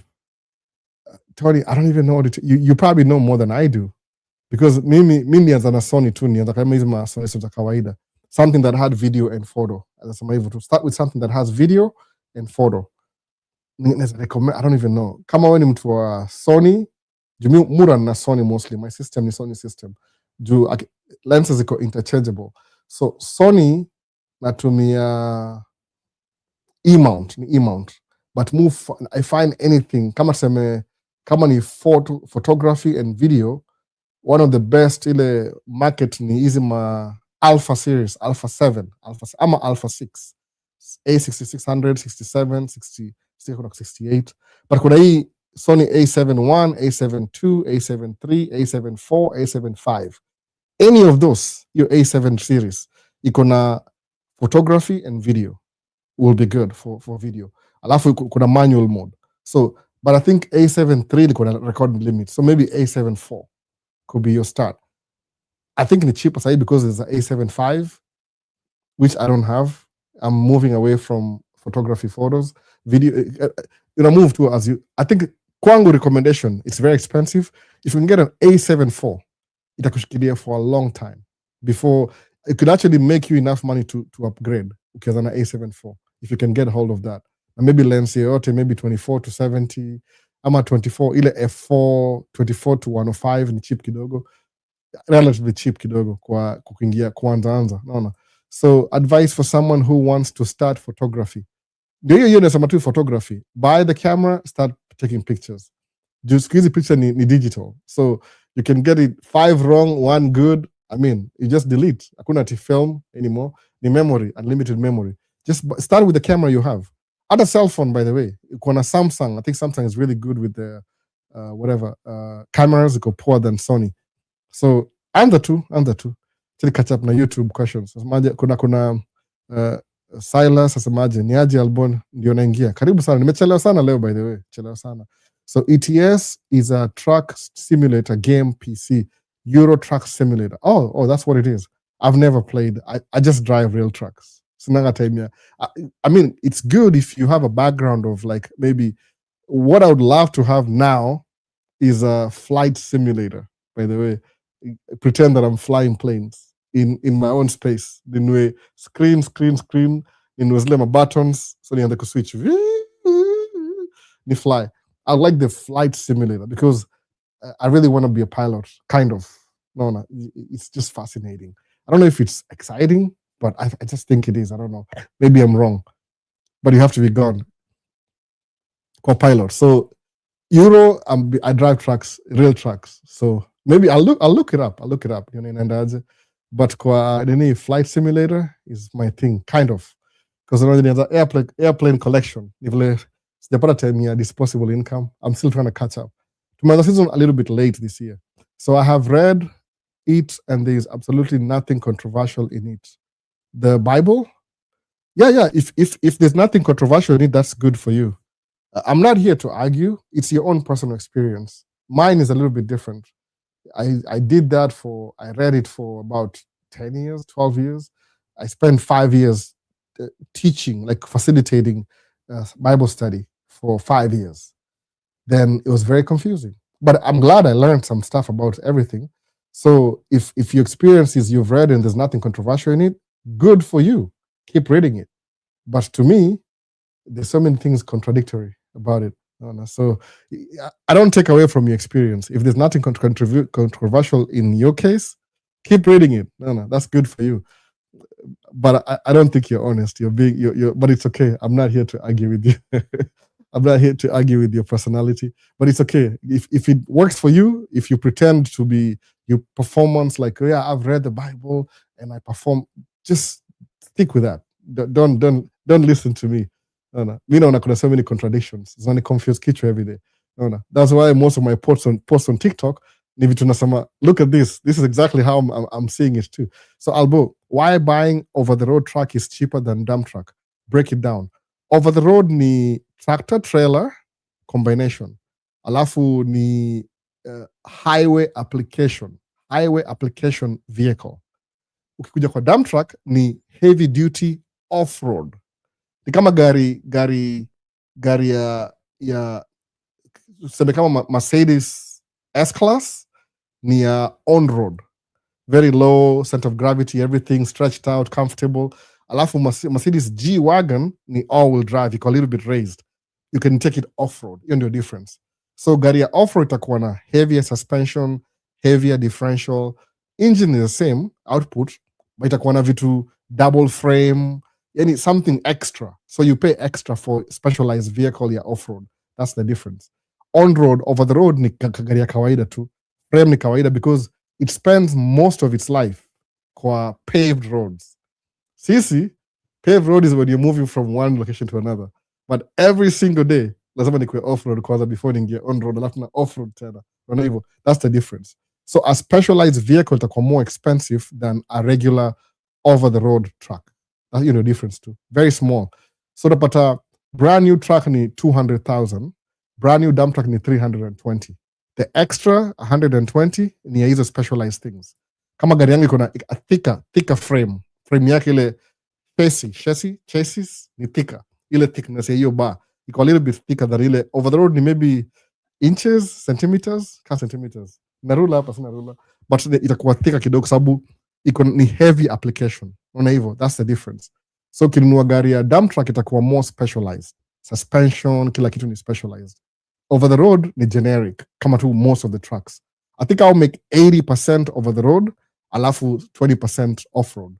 So napata when you're buying a used truck, zile ziko more available ni over the road because they make more of them anyway. Unaona hivyo. I'm getting too many questions too fast. I need to drink water. So asemaje, ebu Chemweno amerepeat mara moja ama ni moja tu? Ebu asemaje, vipi albo? Kuna huyu Nairobi asemaje, why not come and invest in Kenya? Imagine 200k investment in Kenya, compare it to the USA. I could. I didn't disagree, by the way. I can invest anywhere. Actually, it's good to invest in Kenya. I don't have a problem with that. At the moment, this stage of my life, I have kids that I'm raising that are going through my system right now. Kuna huyu the 3-year-old paka 16-year-old. So watakuwa 4, 17, 5, 18, 6, 19. Acha kutoka nje huyu. So I have that. I'm doing the parenting thing. Parenting thing.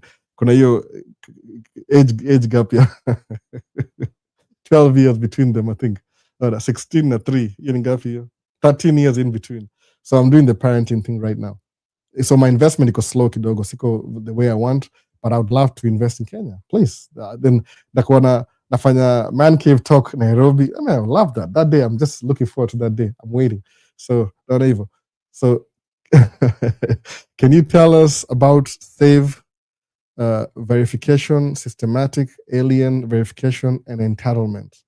What's that exactly, Chemweno? You're giving me some complex things. No. Why not come invest in Kenya? Axle ngapi is best for entry level in the dump truck? It depends on your state. Come up you buy something that the market needs. Kama sahi hapa hivi our area, Minneapolis St. Paul area, wanataka ile kuna 3 axles kawaida plus 3 axles more. So itwa wana count ile axles na hizo temporary axles, unaona? So inaitwa quint axle dump truck, quint. Unaona? Quintessential quint. Niko na steer, niko na 3 push axles, alafu niko na drives huko nyuma. So ni 1 2 alafu 3 5 6 axles. But when you're empty unarun na 3 axles. When you're loaded una drop ku spread the weight. Unaona hivyo? Uzanua ile ya 5 axle, but itakuwa na job mob sana. Kama say wife akona hiyo 5 axle, mimi kuna 6 axle, alafu niko na tractor. Iko na 3 axles kama kawaida, ile day cab. So it just depends with your city. But kama Texas, I think they can do. Yeah, I think Texas you can do the same. I think so. Your quad, quint. It depends on the market. See, I'm not everywhere at the same time. See, monolithic, like it happens at the same time everywhere. Kuna specific markets. Kama Ohio, tunashare the same na Minnesota. You can buy a Ohio truck, ukuje whoop Minnesota na kuja we drive. Bila questions asked. You need similar setup. Lakini Wisconsin, lazima hizo ma wheelbase ikuwe a little bit tight. Naona hivyo. Kuna slight differences na every state.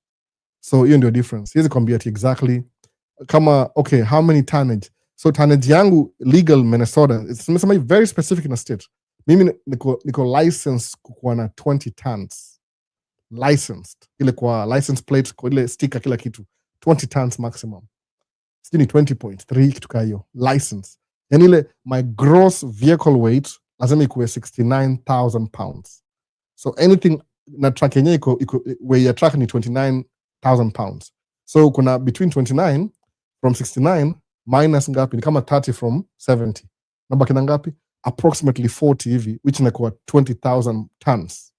Naona hivyo 20 point something. So legally, but because stakani kuwa overloaded, kwa box yangu nimeandika 19 tons kwa box ile tu, just in case somebody didn't know, nimewekea hapo hivyo, unaona, for the dummies, dummy loaders, waone 19 tons. Yakiniekea 19.3, I'm still legal. Unaona hivyo. Hiyo nafanya hivyo sasa. Unapata kama tuseme Texas last year 29 tons. They can do that. It just depends on, mostly unaangalia hivi ni ile, I think it determine the state you live in, what the bridge you drive through, bridge zao. Kama bridge za Minnesota hawezi handle too much weight, but I think Texas bridges ziko zinaweza handle more weight. So they can allow 30 tons kwa truck. I mean, si mimi ni state ya Minnesota kuwa overweight hivyo, a couple of trucks zivuka hiyo bridge ita collapse. Unaona hivyo? Ni bridge ni matter. States na bridge zake zinakaaje. So hivyo ndio hiyo difference hiyo ma axle. So can you get contracts to transport soil in a 2008 Isuzu NPR tipper? Watu tumia tipper hiyo size hiyo small ni kama hao ma landscaping, wale tu house to house. Kama one of my friends akona landscaping company, yeye anatumia kama pickup truck.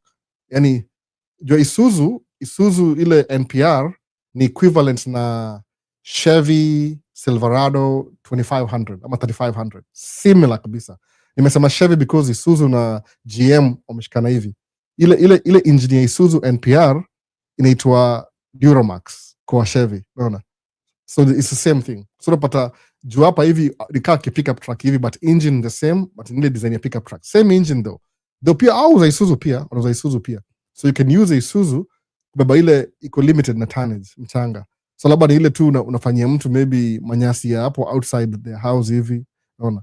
Hiyo inaweza work out. But kitu major ile kama huge construction, utakuwa too many trips. Ni kama haitakuwa nini more reliable because you'll make too many trips per day. Na time iko limited. Unajua tuko na only few months to do construction. Alafu what happened to DV 2027? Nilikuwa nisha piga hadi ka passport nikingoja ifunguliwe last year. Ni administration. The president aliside, we president alisema they only want immigrants toka kwa south global south ataka global north, unaona? So sijui kama itakuja, unaona? Bro, niko 35 naweza come states. It doesn't matter your age, man. It doesn't matter. My dad is 70 something na ako hapa. Aliingia hapa kama ako 60 something. It doesn't matter. No, it doesn't matter how much unaanzia. So somebody msee niko 35, can I get rich in the future? What are you talking about? You can get rich at 60, 70. Is like a billionaire at 80. Doesn't matter. Ni age tu, unaona? Ni ile tu uko sahi. Doesn't matter kabisa. Usiji count out. I mean, unless you want to, ni choice, unaona? Stranger, ni choice. Kama uko 35 unasema mimi naona kama nishaji count out. You're still, I'm not even 35 myself. Mimi niko 40 something. Unaona? So don't rule yourself out. You still have time.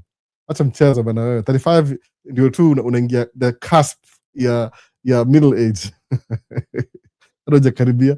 Ni transition between young and adult, kind of. Unaona? Bado you're very young. Unaona?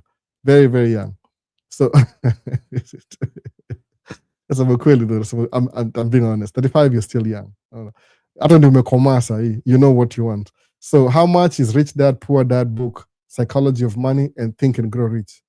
I don't know. It depends. Average is between $20 to $30. Jumununua tu. Ikiona na inunua tu. I don't know. But kituka hiyo. But I think people have made videos about these books. Ukiana YouTube usemeaje, like a summary of the Poor Dad, Rich Dad, Poor Dad. At a summary. Man, you'll pick something from a summary. Nimefungua hapa hivi, kama kusema, nende kwa ChatGPT, my son yosema, this is their mom's best friend. So nisemeaje? ChatGPT, angalia hivi, niseme hapa, niseme give me give me a summary of the book Think and Grow Rich. Naona hivyo. Sawa. Nimetumia ChatGPT 2 years ago. So apologies. Naona hivyo. Imeniambia. So nilikuwa hivi nisemaje? Think and Grow Rich is a 1937 self-help book by Napoleon Hill. Hill studied many successful people in his era and argued that wealth and achievement begins with a person's mindset, belief, and actions. I think this is the guy who influenced me. I think so. So I'm busy with the mindset, belief, and action. In summary, I think and grow rich. Core ideas in summary. The central message is that success starts with a defined purpose and a strong desire to achieve it. According to Hill, people who clearly define what they want and persist despite setbacks are more likely to succeed. I'm telling you the truth. It's amazing word, Sai. This is the book that influenced me. This is how I think, by the way. Bila kudanganya. Kama usitinga tu Maisha says kabisa, mu think hivi. Now I'm glad nimegundua ni book lini influence. Very simple things. Steve amesema. Nasemaje? Asema the core message, central message is that success starts with a definite purpose and a strong desire to achieve it. According to Hill, people who clearly, not try to highlight the words, define what they want and persist despite setbacks are more likely 80-90% to succeed. Naona hivyo. So wasemaje 13 principles briefly. If you want, naweza copy hii kwa hii video kwa ndio muone. Naona desire, faith. Naona. So hii book ni influence. You can tell by the way. Muongea ni hizo. This is one of my influences. Naona hivyo. Think and Grow Rich. Because even you have to want something. I want to make videos. I want to share the books I've read. I want to just share them for free. My goal is I want to make a lot of money doing videos. I don't make a lot of money doing videos. I'll offer value. I'll have to offer value if it influences somebody else to succeed. No, never. I don't want you not to be a Christian, not to read the no. You need personal. You see me, usiningisha kwa hiyo story. You ni yako hiyo. No. Ile tu yangu ni very simple. Nimesemaje nikisema hii define kitu nini nimesemaje? Achievement begins with a person's mindset, belief, and actions, the doing. No. You have to mindset, then you believe it, then you do it. No, hivyo. Ndio nimesema hivyo sahi. Kama usikiliza hii type. ChatGPT too, by the way. You don't have to buy the book sometimes. You can get the summary. Alafu adapt your summary. Then when you have time, you can buy the book and read it. Itakuwa more expansive, itakufungulia akili more because it's like you're flowing with his thought as he writes the book. Chapter 1, chapter 2, chapter 3. So in him influence. You can tell, by the way.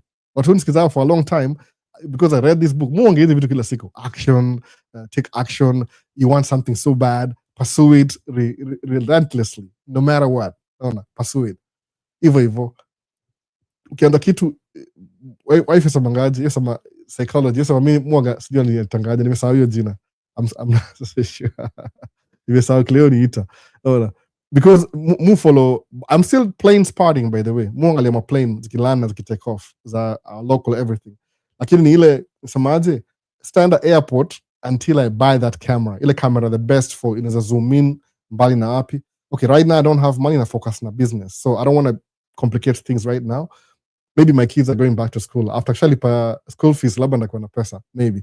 No. Ni private school. So hey Albo, hope you're good. Happy to see you. It's been a while, man. Finally catching up. Remember, we had a challenge to watch and comment in all your videos for the 10K camera giveaway. Yes, I remember that. You just got 10K, bado. Well, I never gave up. I've been quite busy. It's okay if you're busy. If you're busy, it's okay. Learning various skills and got some work that has been keeping me a bit busy and reward that's been awesome so far. That's good, man. Kalama. If you don't really have to watch if you don't have time. If you have time, watch. Or kuna archives. You can come back and watch the archives. So amazing. I'm working overtime to get the level where I can comfortably get my financial freedom. I may not be on the giveaway because of commitment, but encourage anyone out there to keep up and continue playing. And if the camera will be their breakthrough for this short period, I have locked in actively learning and search for greater opportunities. I can testify that never give up really works. That's good, man. If you discovered that and you're a really young man, oh man, Think and Grow Rich in your book, you'll be okay. Lazima kuwa na hiyo determination because you have to. Okay, let me finish. Ajamaliza. The lesson that I've learned from you have by far helped me a lot. I see my breakthrough right before my eyes, and soon I will share my story to inspire anyone starting from zero. Thank you. Please do that. The last one. Thanks a lot for everything, Albo, and you're always an amazing inspiration. I appreciate it. You're an inspiration to me too. When you decide to do the same thing, alafu you take action towards your life, making your life better, you are inspiring me as well, by the way. All these things I do, all this trouble, all this, I'm not doing it in vain. It's helping somebody. And from the beginning, even if it helps one person, it inspires one person on a weekly basis, it's more than enough. Because you're one person, you become a one seed. No, never.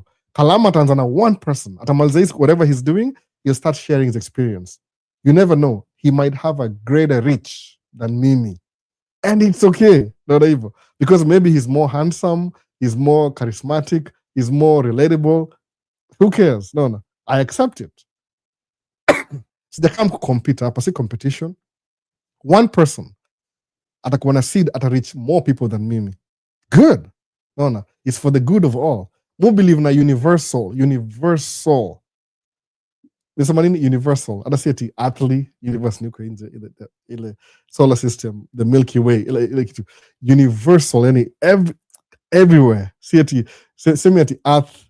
Kama kuna watu wanaishi Venus. No. Universal freedom and independence. Everybody should be free to do whatever they want. That's not even my anything you want. No, never. The limit, man, you come back to your Christianity. Because somebody reached out last week. Did mention last week? I reached out to Mimi. I was telling them, dude, listen. Kama kuna idea kwa mind yako. Useme, I want to do this, but my religion does not allow me to. Like, oh my goodness, I don't know what to tell you. Because religion is ideology, flani hivi. You can't let that stop you from, if your mind wants to do it, see religion takatia, you'll do it anyway. No. Why don't you just do it anyway? I'll have to get 5 years from now, and you tell me if it was a good decision or a bad decision. No, even. Any stack of Tajajina Jew, itakuwa controversial. But I'll say, okay, hypothetically speaking, there's a friend of mine. Tulimit kwa gas station. Good friends to this day. Hata yuko TikTok. Akasema hivi, okay, Albert, hey, is that your truck? I'm like, yeah, it's my truck. So how much did you pay for it? Nikamwambia ne. So tell me about the business. Nikamwambia, give me a call, tutaongea, niko free. Start talking. So the thing ilifaa, akuwa na pesa, he was doing really not so well financially. Not so well, honestly. Nikimpata, he was an owner, alikuwa na own trucking company yake, then he went bankrupt, aka lose everything, so now he's starting all over again from scratch. Lakini, before akianza hiyo nini yake ownership, things go wrong, by the way. Nimesemaje, understand failure exists. Don't act like there's no failure. It's gonna happen. It's inevitable. You could be rich today, unaishi sijui wapi, next time unaishi hapa. It's gonna happen. No. Na utakuwa rich, ukuwe poor, tena rudi ukuwe rich because you shall learn a lesson. But next time utakuwa more careful. The first time ilikuchanganisha akili. No. You made so much money, you thought this is gonna last forever. Ajui kuna maintenance. No. Things happen, the economy, you never know. You can drop kila kitu kwa broke tena. That's gonna happen. Umsale kwa na truck. Hata from my conversation na yeye nilearn, oh my goodness, dude. How many trucks did you have again? 12 trucks. 12. I was making, wacha tu. Anyway, ilikuwa crazy figures. Mpaka nashindwa, and you're talking to me? I've never made that kind of money in my life. And I'm like, no. Don't worry. I know why I'm talking to you. Because you're doing something that I used to see it, but I never exploited it. Naona hivyo. So this guy, akauza matruck, zero. Akaanza fresh sasa. Because he's starting all over, but akona license. He's driving for somebody. Getting back. Nikamshow, okay, kuna hii truck hapa hivi. You can go to this company that I work with. Watakuuzia truck. Alafu nini. Really, yeah. Akanipigia simu akaniambia, oh, I talked to them. They say they want this much down. Interest is 15%, but I'm Muslim. We don't pay interest. Okay. Kambia, well, then I don't know. No, but Albert, but listen, what do you do? Kambia, say, what am I going to tell you? Kama religion iko allow kulipa interest, I mean, you end of the road for me. Boys to men, end of the road. I have nothing else to tell you. Well, but you see, dude, religion, I'm not that good. Sijuangi all the religions. Background yangu ni Christianity. That's it. No. Shaky, very shaky Christianity. Very shaky, by the way. On and off. No. Atheism, Christianity, atheism, agnostic, moga tu, hapo. No. For my own personal reasons. Usini judge, by the way. Don't judge me. To try to understand life just like everybody else. No. So inakuwaga hivyo. I don't know what to tell you. So me, ukiniambia, but I thought about it. So you can have all these dreams, aspirations, ufike place ya kuomba loan, useme my religion does not allow me to buy a truck because I don't pay interest. It's haram. Alafu wacha na hiyo story hapo, boop, alafu wacha hii space, alafu you move on. 5 years later, tunamit na yeye na truck 3. He never recovered. So I know, okay. That's your story hapo. Eventually, he buy truck. No, kamuza, what happened to the interest? Well, you see, explanation. So tu nilimpatia the grace kama hata muuliza juu staki kumuuliza what's the point. Ali bounce back. Guess what he's doing? He's not even driving truck anymore. Ile skill yake ya 12 trucks, ali lose, gain tena. No. So his business is doing really well. Na si tracking, ameuza truck zote. No. Actually, aliuza truck yake 4 years ago, I think. Ali bounce back. Alikumbuka the thing that in his spring from the beginning, that salt ilikuwa hiyo kitu hiyo. Ile nimwambia, sometimes you already rock bottom. What do you do? What do you do? Some religion tena. Who are you being faithful to? Religion? Anyway, that's almost amanga hivyo. Hiyo ndio example moja by the way. More than one by the way. Nile tumusema hivyo juu sitaki kuoffend anybody. Naelewa. Kuna watu sema hawezi chukua loan because of interest. Kuna wasa sijui ati wife yao hizi mwalao. Man, kuna excuses karibu 50. Ukianza my excuses hivi msema, hey, unajua nini? Maybe you're not mature enough to run business. Sababu business itakustretch, itakucompress, itakuspin around, itakusmack in the back of your head, itakurudisha hivi na hivi na hivi mpaka utalan. No. Kufly at 40,000 feet comfortably. Kama yeni mali planes of fly. No hivyo. So there's nothing you can say. Oh, my wife doesn't want me to get a CDL. Why? Because I'm going to be gone all. Okay. Dude, the end of my siezi pita hapo. Hiyo ni wewe kudecide. Hiyo si mimi. No, the ball is in your court. No, si mimi sasa. Hiyo ni story unaniambia. No. So Chemwera asemaje, nilienda CDL school but DMV did not approve me to get a CDL permit because of save nilienda CDL because of what's that Chimweno? What's save ujamaliza hiyo sentence. Save permit save sijui kwa nini ajamaliza hiyo sentence hang jury. So thanks a lot for everything, Albo, and you're always my amazing inspiration. That's good, by the way. When you guys do well, alafu mnasha experience, you inspire me too, because inamikile faith yangu inakuwa strong, because I'm not a crazy human being. If I'm doing it and you're doing it and you're succeeding and I'm succeeding in my own way, guess what? We are not crazy. It's good. Ina confirm. We're not crazy people. No. Maybe tuko unique, but we're not crazy. No hivyo. Mua bini hivyo. Ni evidence. Ile watu Kristo nasema ati hiyo ni testimony. Watu Kristo nasema testimony. Ile ni testimony. Na borrow hiyo word too, by the way. But just in case, kwa sababu kuna watu different religions hapa hivi. Naona karibu 600 to 2000 sijui. But sina hiyo, that's some more avoid story ya politics na religion because haitakusaidia in anything. Hii tu ni ile personal, ile nasemaje, you're a human being just like me, you're better than me, I guarantee you. No. Labda mimi, I'm just hosting this thing. No. Seti, I'm better, I'm just hosting this. But the person on the other side who's watching, you're better than me. It's guaranteed. Tukienda na wewe toe to toe utanishinda every single time. Sikudanganyi.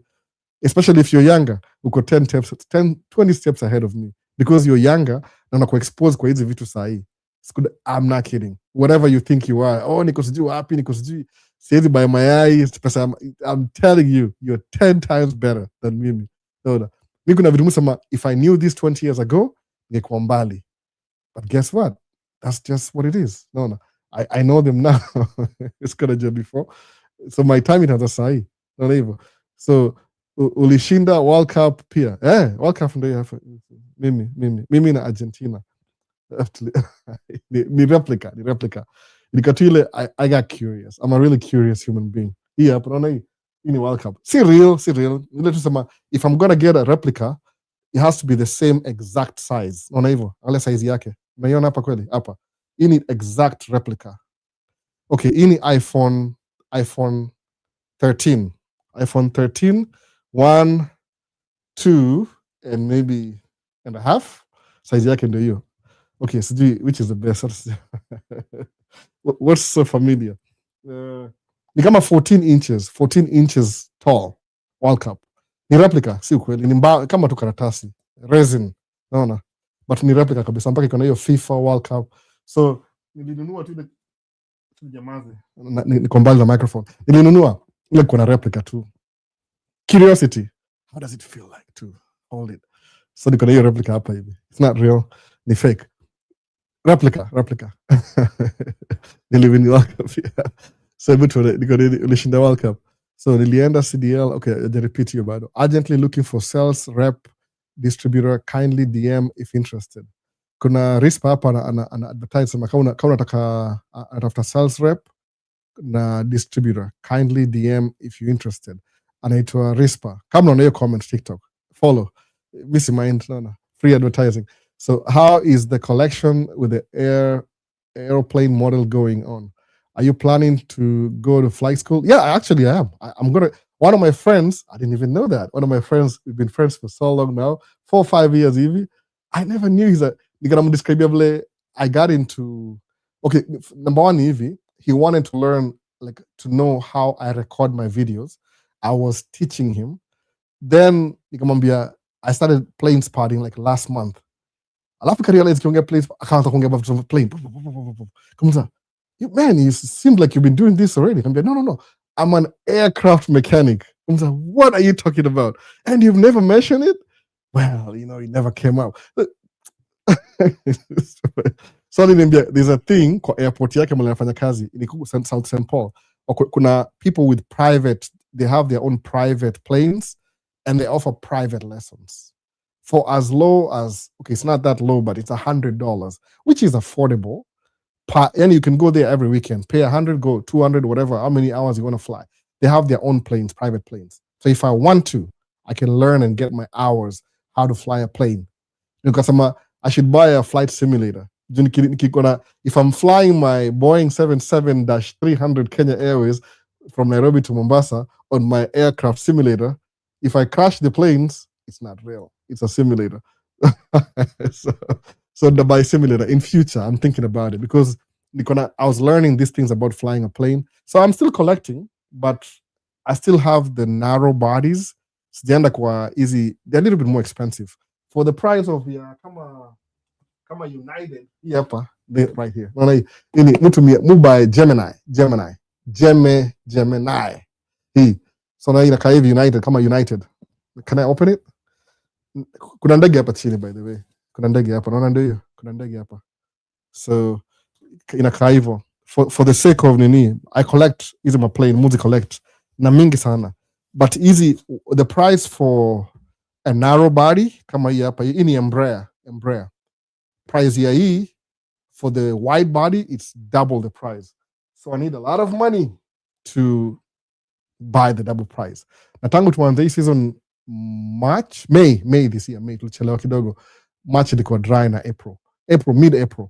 Sijapata ile I'm not comfortable spending outside my budget. Unaona hivyo? Because kuna hii anticipation kama we are not doing so well economically. Gas is expensive. Kuna ile uncertain economic future saa hii tunaendelea hivyo. Na at least hii administration. Kuna problem, kuna war imeanza, unnecessary. So I'm not comfortable spending money kwa kitu ile na consider kama luxury. Naona. So maybe I will. But nimestall kidogo. I'd rather save for the camera first. Ile camera ya kuchukua planes, then tutaendelea nayo. Naona hivyo. Collection.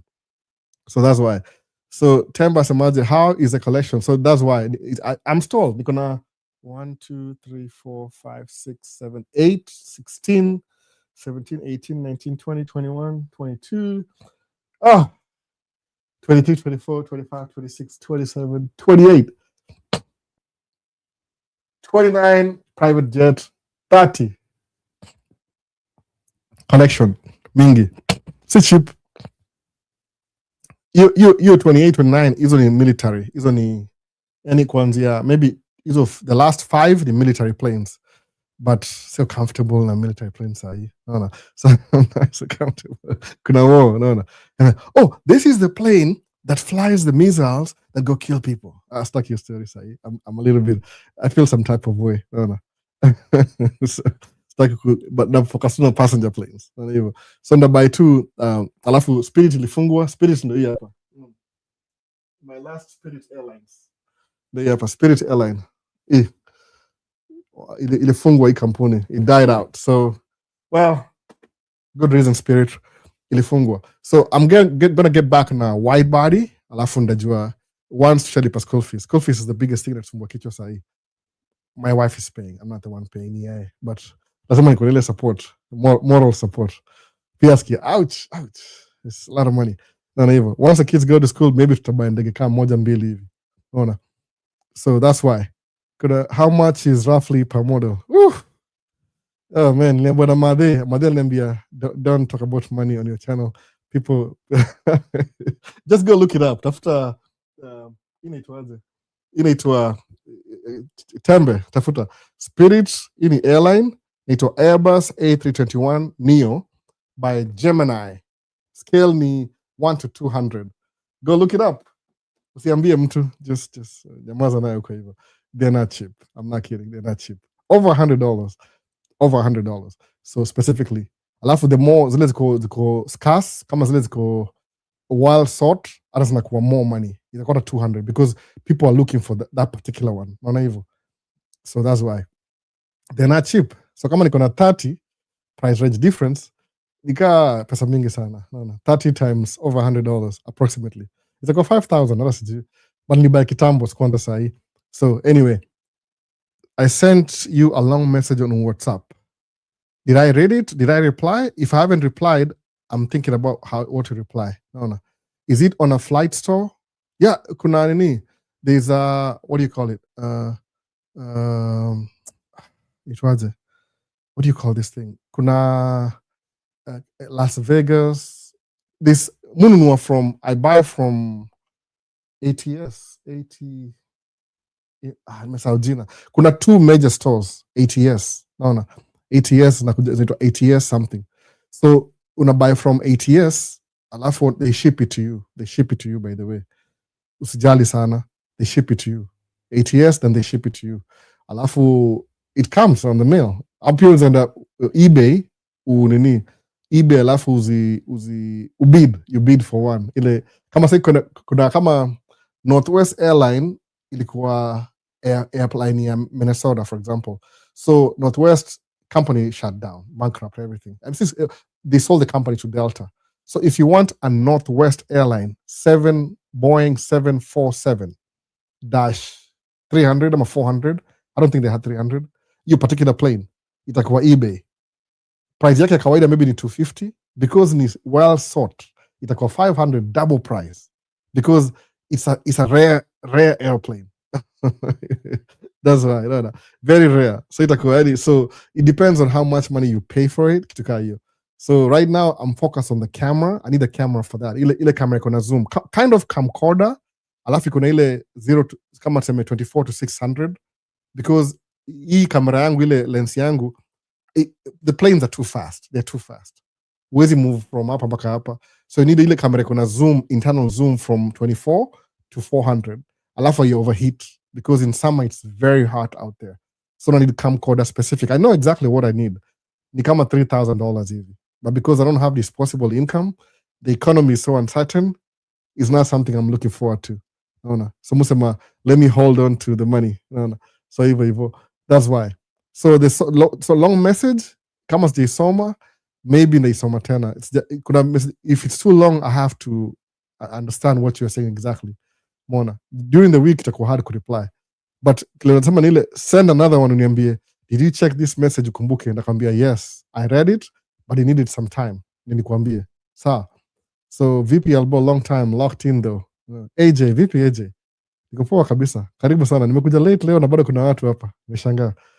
So I love Sony too. Yeah, I like Sony because ile access ya lenses. There's so many lenses available.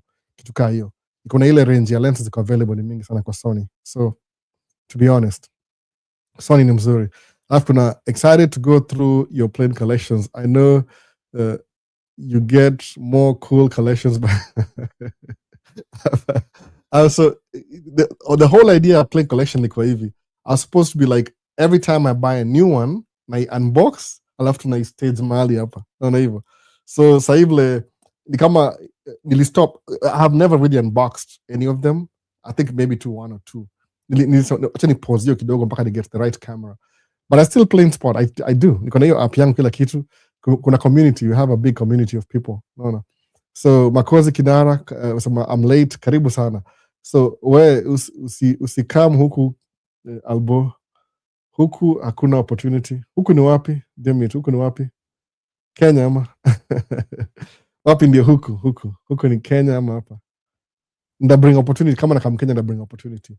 Good question from TikTok. How is our Kenyan stock market and that of the US? Why are there many stocks millionaire there? How is okay, too many, come a 4-part question. So how is our Kenyan stock market and that of the US? Come differences. So yeah, Kenyan stock market, it depends on what companies are in Kenya listed and in America. America unapata kuna more than most of the richest companies in the world. Au tumia kama dola ni kama itongaje. Dola ndio kama, what's the name for that? Naikumbuka bado nimesahau. Ni kama ile ndio standardized. Petrodollar, naona kwa investment ni dollar. So unapata banks this na stock market ya kama tuseme New York Stock Exchange. New York Stock, itonga Wall Street. Iko New York. Bank ile yani mabank zitakuwa centered kwa New York. Kwa nini? Hiyo ndio kama one of the business capital. So any large company iko na IPO itaibring wapi kwa. Can you compare Kenyan stock market with Kenyan? Compare Kenyan stock market with Kenyan. With American ama? So maybe American. Adhiambo, ibu rudia hiyo. So pata ile most companies kama tuseme the $1 trillion companies zitakuwa na portfolio yao in the US, by the way. Naona hivyo kwa nini? Hapa ndio the biggest market. Ni mambo na market too, by the way. So kama Nairobi, zile companies ziko dominant Nairobi zitakuwa nayo Nairobi. Kama kampuni ni international corporation itakuwa, so kama tuseme Barclays Bank iko Kenya na ni international, itakuwa na stock IPO New York but still ina operate in Kenya bado. Unaona hivyo? So but usiignore hata ya Kenya, by the way, because ni ile return on investment. Uza buy stocks alafu zina grow. Msema ukinunua stocks si kitu ati ni kama stock ni kama vile umesema think and grow rich. Nasema it's a way to store value.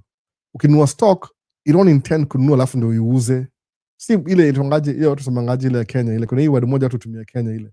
Mimi ni msewa sijui stock sama au itangaje jina nimesahau. Ile una buy ukisell alafu unachukua profit. Mimi mu believe na ile una buy alafu una hold. Alafu you can borrow against it in the future. Sasa inakuwa na more value. You're playing the same game the billionaires play in America. Ile you accumulate stock. When you need money, you borrow against your stock. Si brokerage, kuna hii jina nyingine watu tumia sana. Brokerage ni kawaida. Ile Kenya sijui ni walitumia gani ile ma wash masijui nini, kuna something hiyo nimesahau kabisa hiyo lingo, but ni ile stocks unanunua alafu ina hold value. Forex, I think ni forex traders, yani unapikia mtu unamuuzia alafu unachukua commission. Siongejwa hiyo forex, naongejwa ile kama sio una Apple stock, sawa? Unaangalia Apple stock ndio kama Nvidia, ndio mambo ya AI na processor. It's a company is doing well now, sawa? Nunua stock, naona imekuwa 1-2 years, what's the value of my stock? Okay, supposedly ukinunua ilikuwa maybe you're making a lot of money, umeinvest a lot of money huko. Mimi naongea kitu yani big deal. Usemeaje? Unasema okay, niliinvest 1 million stocks. Itakuwa maybe see $1 million, but labda ulinvest 40,000 initially IPO ikuwa listed. Alafu after 3 years value can increase to 1 million. After 7 years it can increase to 100 million. Sawa? Hiyo ni stock value. Ukiuza leo ile you're cashing out, utalipa taxes. Kuna taxes ziko involve. Ile au itangaje hapa hivi, taxi hapa hivi. Na saa hizi majina, mtu ameningisha place, siko nafikiria saa hii. But ni ile utalipa taxes. So what people do ni ile unaihold, unasema okay, I'm thinking about, example yangu ile mimi ni Musama hivyo. Musama, I'm thinking about buying an apartment. Kwa nini? Maybe a 200 unit apartment. Rent hiyo apartment, every unit ni $2,000. So nikinunua 200 every month, niko na how much? 200 units, 2,000. So ni 2,000 times 200. Tupige hesabu. Naongea sana haraka. So hiyo ni mimi nafikiria hivyo. So nisemeaje? Hii asset yangu 200 units times $2,000. Sawa, itakuwa 400,000 a month. Sasa kwa hiyo asset. So 400,000 a month, but how kama hii times 12. So ina make 4.8 million per year. What's the difference hii apartment na stocks zako? Stocks zako ni value, iko 100,000. Kesho itakuwa 80,000. Ama ikue 200, ikue ongezeke by 20 or something. Hizo ni stocks. So what do? Wenda kwa bank, unaambia bank, hey, my name is Maisha States, stock portfolio yangu ndio hii, it's worth 100 million. What do you need? Oh, I need a loan. What loan? Oh, there's this property, it's worth 20 million. I want to buy it. Oh, really? So wataka lean, watadandia ile, they'll have your, watakuja kwa stocks zako wasemeaje, well, now we own 20, okay, 100, we own 20% of your stock. You own 80, we own 80. They'll give you some money back. Ile check, which go 20 million, 200 units. I'm talking about real stories, by the way. Somebody did that. I was so jealous, but it was not me. Ilikuwa lawyer fulani. Akanunua hiyo property. So ina gross 4.8 million a year. So come on a loan if you want. You can buy that apartment, ulipe hiyo cash 20 million, ikumekia 4.8 every year. So what's the difference ahí? It's like diversify your investment. Kuna ile stocks iko worth still, iko worth 100 million, but borrow against, kuna asset ingine ni real estate. Kuna portfolio ni 100, alafu kuna real estate ni 20 million, but say you're worth 120 million. Stock portfolio and real estate. Sawa. Alafu something happens 4 years from now, ile stock portfolio ikuwe worth 150 million. Uone, ujalalia maskio. By that time, I expect you, because this stock is a reduced pia. Kaina panda juu, unaweza buy out, usemeaje? Wambia bank, I'm not going to pay you the 20 million. I'll just give you my stock ukae naye for good. Transfer stocks kwao. That's how people wanafanyanga hivyo. Your value may increase, hata ile pesa yako insignificant. But what do? The best way ni ile hivi, when you have a lot of value kwa stock portfolio, una borrow against, unatenza real estate. Juu stock inaweza anguka. What about real estate? Ni brick and mortar. Hakuna mali inaenda. Unless na uko na insurance pia. So ikifanywa 9/11, hiyo property yako 9/11, ama ile ya Kenya kwa nini? South Kenya. Sema tu 9/11, ifanywa 9/11 property yako, uko na insurance, you'll get some money, utaibuild tena kidogo 200 units. Unaona? But ile stocks sijui ina insurance, maybe sijui ina insurance, maybe iko nayo sijui. I'm not on that level. It's above my pay grade. That's what you do na stocks. So kama una alafu stocks kama tuseme ilikuwa 100 na hizi kampuni zimeendelea, kama uko ile a basket of them, utapata hiyo ni generational wealth. Even my kids, once I'm 6 feet under, wataendelea na hiyo stock. Waendelee kama samaje Spirit Airline stock investors lost their money. Yes, they did. Hiyo ndio ni game chafu. Utagain, uta lose. Is it worth playing? Yeah. Na goal, ikiwa nimefika kama place fulani, convert into real estate. Hiyo ndio kudiversify your investment. Kuna nyumba hapa, kuna hoteli hapa, kuna a house that's 10 bedrooms mansion runda huko hivi, hata uishingi huko, unaonekana watu kama wanaifagia, unaihold kama asset, kama ina qualify for deductions. People do that. Kuna hiyo story more bio, the billionaires games, ile you pay to play. I've never got to that level yet. I will when I do. That's how you do your stocks. So ukianza usemaje ni marathon. How can I borrow against? Ni create real estate iko cash value. Kwa nini? You never know. Maybe you just need 100,000 a month to survive. That's a lot of money too. But anyway, I mean, to assuming you're very rich. I mean, you have a G-Wagon, you have a big house, so maybe 100,000 a month is your budget. Na inakumekia, brick and mortar inakumekia 400,000. So what do? Unachukua 100,000, unaishi naye kila siku, then you keep 300 baki kwa account. You know what I'm saying? Nasema tu ile hypothetically, but it's true. That's the game you play. Una leverage your stock for real estate. Real estate. Unaishika, you can feel it, you can touch it. Ndio hiyo sasa. Hiyo ndio kudiversify sasa. Naona hivyo. So angalia scale yako uko wapi? Kwa labda hiyo ni kubwa sana. I'm using this a big example ndio nipate watu wapate attention. Ile what 200 million? It's a lot of money. Believe me, it's a lot of money to me too. But it makes sense kusema hivyo. Why? Because 40 years ago linunua stock fulani imegrow imekuwa 150 million. It doesn't happen overnight. Unajua ina grow sometimes depending on how much you put in there too. Say to set and forget. Hapana. Ni real things. Unaona? So uko nyuma aje kuna broker Kenya anaweza buy US stocks. Mambo hivyo kuna mtu asema hivyo buy blue chip ETF stock kama dividend stock kama Protocol and Gamble. Yeah, hizo ziko Kenya. Buy hizo zote by the way. Hizo companies ziko very successful hapa US. Zina longevity. Sawa. Nini? You can compare the two. So umeambiwa Adhiambo FM, umeambiwa hiyo story kuna wasako Kenya. Acha nirudi malize YouTube. Kuna vitu karibu time yangu ishe. Kama 3 more minutes to go. Musa manga 2 hours live. So mindset, believe and action is a real thing. Kabisa. Mindset hiyo ndio think and grow rich. Hizo ndio books zimenifundisha hizi vitu by the way. Muzi mix up juu nimesoma ile nisoma moja nikasoma nyingine. So ideas zangu zina float between maybe ni 6 to 20 books hivi back and forth. Naona hivyo. Juu inakuwa part of wewe. Once umeisoma alafu una-embrace na kuwa this is my ideology, it's going to define my life going forth. Inakuwa part of your system. Your blood every time you run from your heart, how many minutes? Circulate. Think and grow rich. Oh, no. Definitely get a flight simulator. You will love the experience. Planning to get one soon. The experience is just amazing. That's true. I want to get a flight simulator because I don't have to kill anybody. I'm just flying a fake plane. No, even. So Albo, talk about investing, whether it's stocks or real estate as beginners.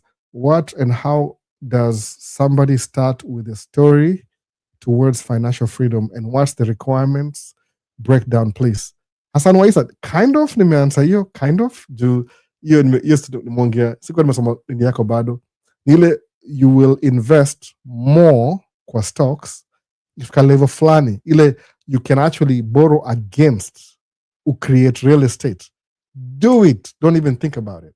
Hata max sema nda borrow 80% of my stock value ni create real estate. Real estate itakuwa na cash value that you need right now. Unaona hivyo? Na mwinsis na hizo words ndio iko na ile gravitas. So, right now. Hivyo, unaona? So, kama niko na stocks zangu zimefika sijui 20 million. Mimi na silali naweza borrow against 10 million. What's going to happen? They lose value before zifike 10. The bank will take them and liquidate them for themselves. Or write off your loan yako. Do you still have the real estate? The beautiful real estate? Real? brick and mortar? Yes, you do. Do you still have the cash flow? Yes, you do. So will you lose? But uko na real estate, unaona? Diversifying your portfolio. Mayai, don't put all your eggs in one basket. Hii ikianguka kuna zingine at least 50. Unaona hivyo? Something like that. If that analogy makes sense. Ni cliche, watu tumia tu, yeah, whatever, don't put your eggs in the basket. Question things. Museme question things. So now I'm curious, what does putting eggs in a basket mean? Who came up with that stupid analogy? Najiulizanga hivyo. That stupid analogy. Alafu niangalia sema, so it's just black is thicker than water. Who came up with that? Unaiangalia, stupid, hivyo. Nipo kusema hivyo. Tunile cliche, people just talk about this every day. But hiyo ndio story basi. So Danda anasema high yield savings account, IRA, alafu kuna 401k, alafu kuna term life insurance. Amelist my investments zote. Sema leo I have been thinking umepotelea wapi. Nika notice ni mimi nimekuwa off. Long time. Karibu sana. Mimi sijai toka hapa, nimekuwa tangu 2023. I try and nafanya live every weekend, except 2 weeks ago nilimiss because mtu yongo alikanyaga sijui, she was playing akakanyaga chupa ikamkata ikakwama. My goodness, tulikimbia urgent care. So when I came back ningedu live bado, ilikuwa kama tuseme a little bit late, but nisema tu ile traumatizing. Hata sikuwa na hiyo mood, ingekuwa na worry about yeye sana, but you know kids will do what kids do. So anything else? Tumemaliza 2 hours. So ndio hivyo, story ni ile, kama uko na stocks, what does it build? Any level you feel like you can borrow against, do it. Do it. Hiyo ndio value yake. Huwezi kwa tu una grow for nothing. Alafu how does your stock portfolio grow? Lazima kuna put in money every month. Si free. Si ati kuna watu wako na hiyo bahati, kama there's a guy I think in Illinois aliwin ile lottery, ile lotto, ile mega millionaire. Niko na Bwana Paul. Niko na Paul last week story. So kuna hii mega millionaire, you happen every time US. Asa mangaje, do I have time? Kama niseme ama maybe acha niseme hivi. So ukiwin lotto, acha niseme mega millionaire, acha nitafute hapa haraka. Aliwin kama who won the mega millionaire jackpot. Okay, sasa hakuna jina, esemaje? The most recent billionaire jackpot was won July 28th, 2026, when a lucky player in Florida hit $803 million prize. My goodness. No. My goodness. $803 million. Uliona take home option. LOL. Ndio hivyo, Danda. Ndio hivyo sasa hiyo take home. So imagine ati take home option ni hivi, I'm explaining all that. Ati 400 million on a 1 billion win na bado kuna tax. Hakuna noma, by the way, Danda. Hakuna noma.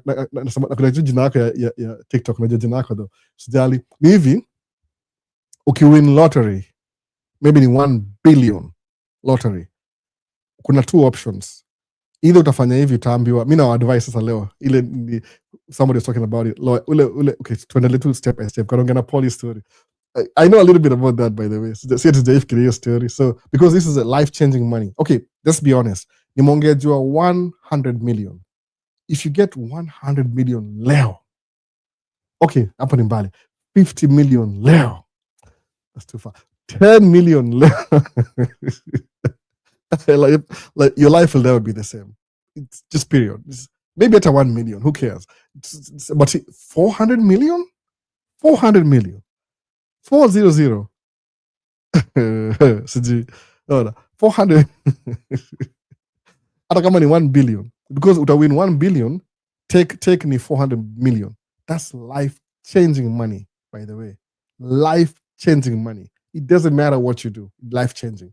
Because ni hivi. Suppose usemeaje, Albo, sichezangi the game, by the way, sichezangi za vitu. Okay, now another thing too.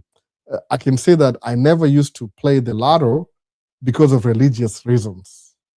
But now it's like, what's wrong with me? Niko millionaire kitambo sana. Wana tax kama Ruto bana. Hakuna noma. Okay, 1 billion, it depends on which state you live in. Kama tuseme kama ni Minnesota, okay, win 1 billion, kuna federal tax, kuna state tax. Okay, maybe utabaki na 400. Kuna 2 options. Option number 1, I'm not supposed to answer this. Option number 1, option number 1 ni hivi, they'll give you money every month. Option number 2, utachukua lump sum. Telling you today, advice yangu, kuna watu wangapi hapa, watu hapa wote, ukiwin lotto, chukua lump sum, lipa tax, sahau your story. Don't even wait for sio kulipa mshahara. Hiyo ni employee attitude. Chukua 400 million and run for the hills. Don't just run for the hills. Any advice, by the way. Naisema tu, I'm translating what the lawyer was saying. Ni hivi, when you get your winning ticket, wacha nichukue prompt. I don't have a prompt. Let's say any ticket, any wet wipes za clean screen. This is your lottery ticket. Sawa, lottery ticket. When you win the lotto, ndio hapa, lotto. Hii ticket yako ndio hii, umeangalia namba 01. My heart attack. God. Oh my goodness. Utaita Mungu wako wote. Shall win. The first thing you do, shall win tiketi. Take a picture of you and the ticket. Piga picha. Number 1. Take a picture. Hiyo tiketi yako.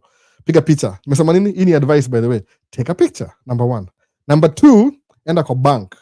Fungua safety deposit box. Iweke huko. Don't sign it. Just take pictures. Photocopy. Just don't sign it. Juu kisign, what do you do? Ukisign hizi ma document kama hiyo ticket, that means when you unapata hiyo, when you're beneficiary. Don't sign it. What's a blank? Then, tafuta bank, wanga kwa bank. Safety deposit box. Sawa. Stage 2. Okay, stage 1, before hata upige picha. Don't tell anybody. Please, don't say nothing for 6 months. Ini siri utakaa naye for 6 months. So mimi nikiwin leo sitawaambia for 6 months. Kwa nini? Because you might win the thing in July ama in August. The problem is, do you know when they cash out the money? November ama December. So when you multi-millionaire July, because you have a ticket, alafu kuna August, September, November, December. How many months? 5 months before upate hiyo pesa. So don't tell anybody. Hata wife yako. Just don't tell anybody. Kaa nayo hivyo hivyo. After that, pigia lawyer. So utakuwa lawyer very specific. Utapata lawyer ule itonga estate planning lawyer. Sawa? Estate planning lawyer. Alafu wacha yeye kuhandle kila kitu. Naona. Juu itakuwa very easy. Juu estate planning lawyer atafungua kampuni yako. Zile vitu mwonge hapa kila siku, by the way. The things that I talk about maybe last year, see this year, nileta hiyo story. Atakufungulia kampuni Wyoming Corporation. Alafu corporation itakuwa recipient wa hiyo pesa, si wewe. Kwa nini? It hides your identity. Juu kisema ni wewe, unajua ile lineage ya relatives wote wala wako hapa, wako States, wako Kenya, wako sijui wapi, they will find you. Watakuwa relatives leo immediately. No. And that's not enough money to give your relatives. So the best thing, ile tafuta lawyer wa estate planning. Akuhandle kila kitu, atakufungulia kampuni. So when you're receiving the money, November, itabidi saa uchukue hiyo tikiti, uisign to your corporation. Ile umefungua Wyoming. Trust, ni kama trust hivi. Sawa, kwa nini? It's gonna hide your identity. Then, huyu estate planning lawyer, atafungulia kampuni ingine number 2. Zile structure muongeze kadongea last year. Ndio hiyo story kidogo, by the way. Last year. Akufungulia structure fulani. Now a company will buy you a car, will buy you a house, will buy, kwa nini? Because watu journalists wata hire private investigator for this first 6 months to make sure who is a person who won the lotto. You know, the investigative journalism ni noma. Which store did you buy the ticket from? Watachukua ile kamera wa pull kamera yote kwa AI. Iran face ya kila mtu. If they find you, na uliambia mtu kama wife yako, atakuuza. And wakikuuza hivi, you'll have newspeople from every channel kwa mlango yako. Kwa nini? Because kuna kitu inaitwa the news business. The news business, they make money from viral content. kama hujaijua, it's the same concept ya YouTube tu. Ile tu kitambo ilikuwanga iko behind curtains. Haitangaje ile jina. Gatekeeping, ilikuwa gatekeeping. Siku hizi ni universal, everybody can broadcast anything. Keep everything secret. Fungua kampuni. So by the time wanakam kujua ni wewe uliwinio pesa, maybe 2 years from now. No. Alafu sabanga, don't move out of your house, don't tell anybody, stay in your job. Don't stay in your job for too long though. Maybe after 1 month to quit. The estate planning lawyer will tell you what to do. Ndio hiyo pesa isiwahi kuwa attached kwa jina yako. Kwa nini? Itakuwa through kampuni. Because the moment inakuwa pesa yako hivi, the relatives from the woodworks, kazini ya bestia, kazini yako ata show up, mother yako mdogo, sijui sister yake fulani, mtoto wa kambo, and they will follow you, kila mtu. Like your life is in danger. So basically what's going to happen hivi, you'll exist without existing. How many times mongeju your story? The structure that you structure your business. Kuna trust, operating company, hizo last year, iko story last year sisai. Use an estate planning lawyer. Okay, windoka hiyo. Don't tell anybody. Don't sign the ticket. Naongeita kwa story nyingine. Ini videos na exist YouTube, by the way. I'm just sharing the information. You can ambia Paul you know hizo matikiti. So unajua Paul yule msa wa Dubai yule. Ndio hiyo. So that's what you do na hiyo lato. Because this is life-changing money. Okay, win 400 million and you have 400 million relatives, utabaki na $1 ama $1,000. You don't want to do that. Fungua, sababu sabangaje, hii ni myth, ni uongo. That people who win the lottery, nasema lotto, ama lottery, they get broke within 7 years. Do you know why they get broke within 7 years? That's not true. Ni uongo. Yini kuhide information. Wala kuna estate planning lawyer, they do well and they never get broke for the rest of your life. Wanakuwa set paka children's children. It never goes away. So hiyo ndio advice ya leo. Ukiwin lato, don't tell anybody. Naona hii mambo ya kushow off at in the Instagram sema, I won the lotto. They'll find you within 1 hour. Alafu mtu akuibia hiyo tikiti. And how can you, alafu I sign. They don't care. Don't do that. Naona kuwa very careful hiyo tikiti. Na ni kitu personal, so you want to keep it personal, because what one news, if they get your story and they get from the horse's mouth, you will make them a lot of money. Because they'll win lotto, they'll come and interview you for free, but they'll make a lot of money running your story. You don't a news business. The news business, kumbuka. Not evil. They'll pay for anything. Leo pata ma scandal. Ulisikia sijui nani? Alikuwa na nani? Headlines. Oh, that makes them a lot of money. Not evil. Because inapata ma eyeballs. It goes viral. So tumeenda extra time for your story. Na address next week vizuri, by the way. Na weke ile structure. Estate planning lawyer. Juini serious money. Kuna ile difference ile, when you set up your company na una do, you can set up the same structure, then you build the structure. But kama win lotto, you already have the money. You have to build the structure before you pick up the money. Unaona hiyo difference? So msisahau hiyo story. Ilikuwa very relevant. Tukaongea na Paul hiyo discussion last week, akasema, sijui nimeke video, akasema labda naigusia man cave. But nobody asked the question until now. Imeshow up kwa nini. So don't do that. Don't tell people. If you win anything money, man, learn to zip it. Karibu niseme ile jina nyingine mbaya. So hiyo ndio story ya leo basi. So mazee, thanks for hanging out. Wacha nirudi upstairs nikaangalia watu wao wanaendeleaje. I think so. 4. Pole ni mwakip late kidogo. Maybe next time I'll try kuanza a little bit earlier. The kids are going to be in school already. So itakuwa tena stories za my homework. Preparation your story because they're moving to a different grade. Anyway, back to school. So it's a good thing though. Wanakuwa busy, naona. They get back to, wamekuwa home for a long time. So samaje, line kama meli ya Moshi. Ni kweli. Ile freight train ile ya coal ile. 100, utapata relatives uko unajua na exist. Maybe neighbor wako ni relative na hujaijua. Naona. So so acha tumalize live basi. Thanks for hanging out. Recording itakuwa kama kawaida Friday next week. They post, I think. Lakini iko available as soon as possible. Can't miss anything. Hiyo ni information ya Lado. So next time, kuja ulize hiyo swali ya lottery vizuri. Alafu tutai address step by step. Naona. Books, Think and Grow Rich. It's a very good book kwanza naye. Think and Grow Rich. Nisemaje, tushafika 10K. I will be talking na list book hapa. Alafu tunapatiana. I'll send it to you, by the way. Tufike tu 10K, mile marker. I'll give away the camera, maybe hapa juu ama ingine sijui ni gani. Mu on kama tuko na 6 cameras na own 4, wife ana own 2. I think so, I'm not even sure. It's doing who's so mix and match. Naona yake takunua kama pia nanunua tu camera anytime. Kama ile ya photography 100% yake, lens ni zangu, body ni yake. Naona hivyo, so ni kama shareholder, mimi ni shareholder pia.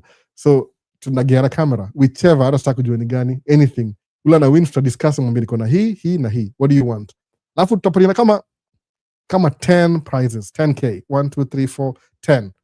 So kutakuwa na cash pesa hapo, we'll figure it out. So share video kwa wase.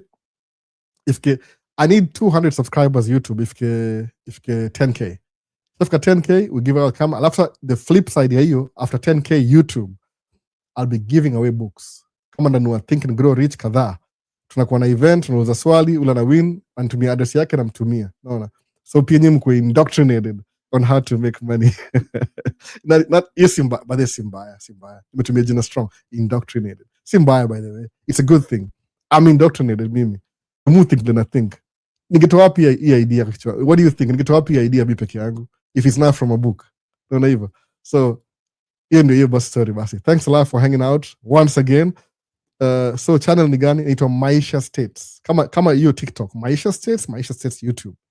Enda make a video TikTok useme, enda msubscribe kwa Maisha States Maisha States YouTube. And I need 200 subscribers.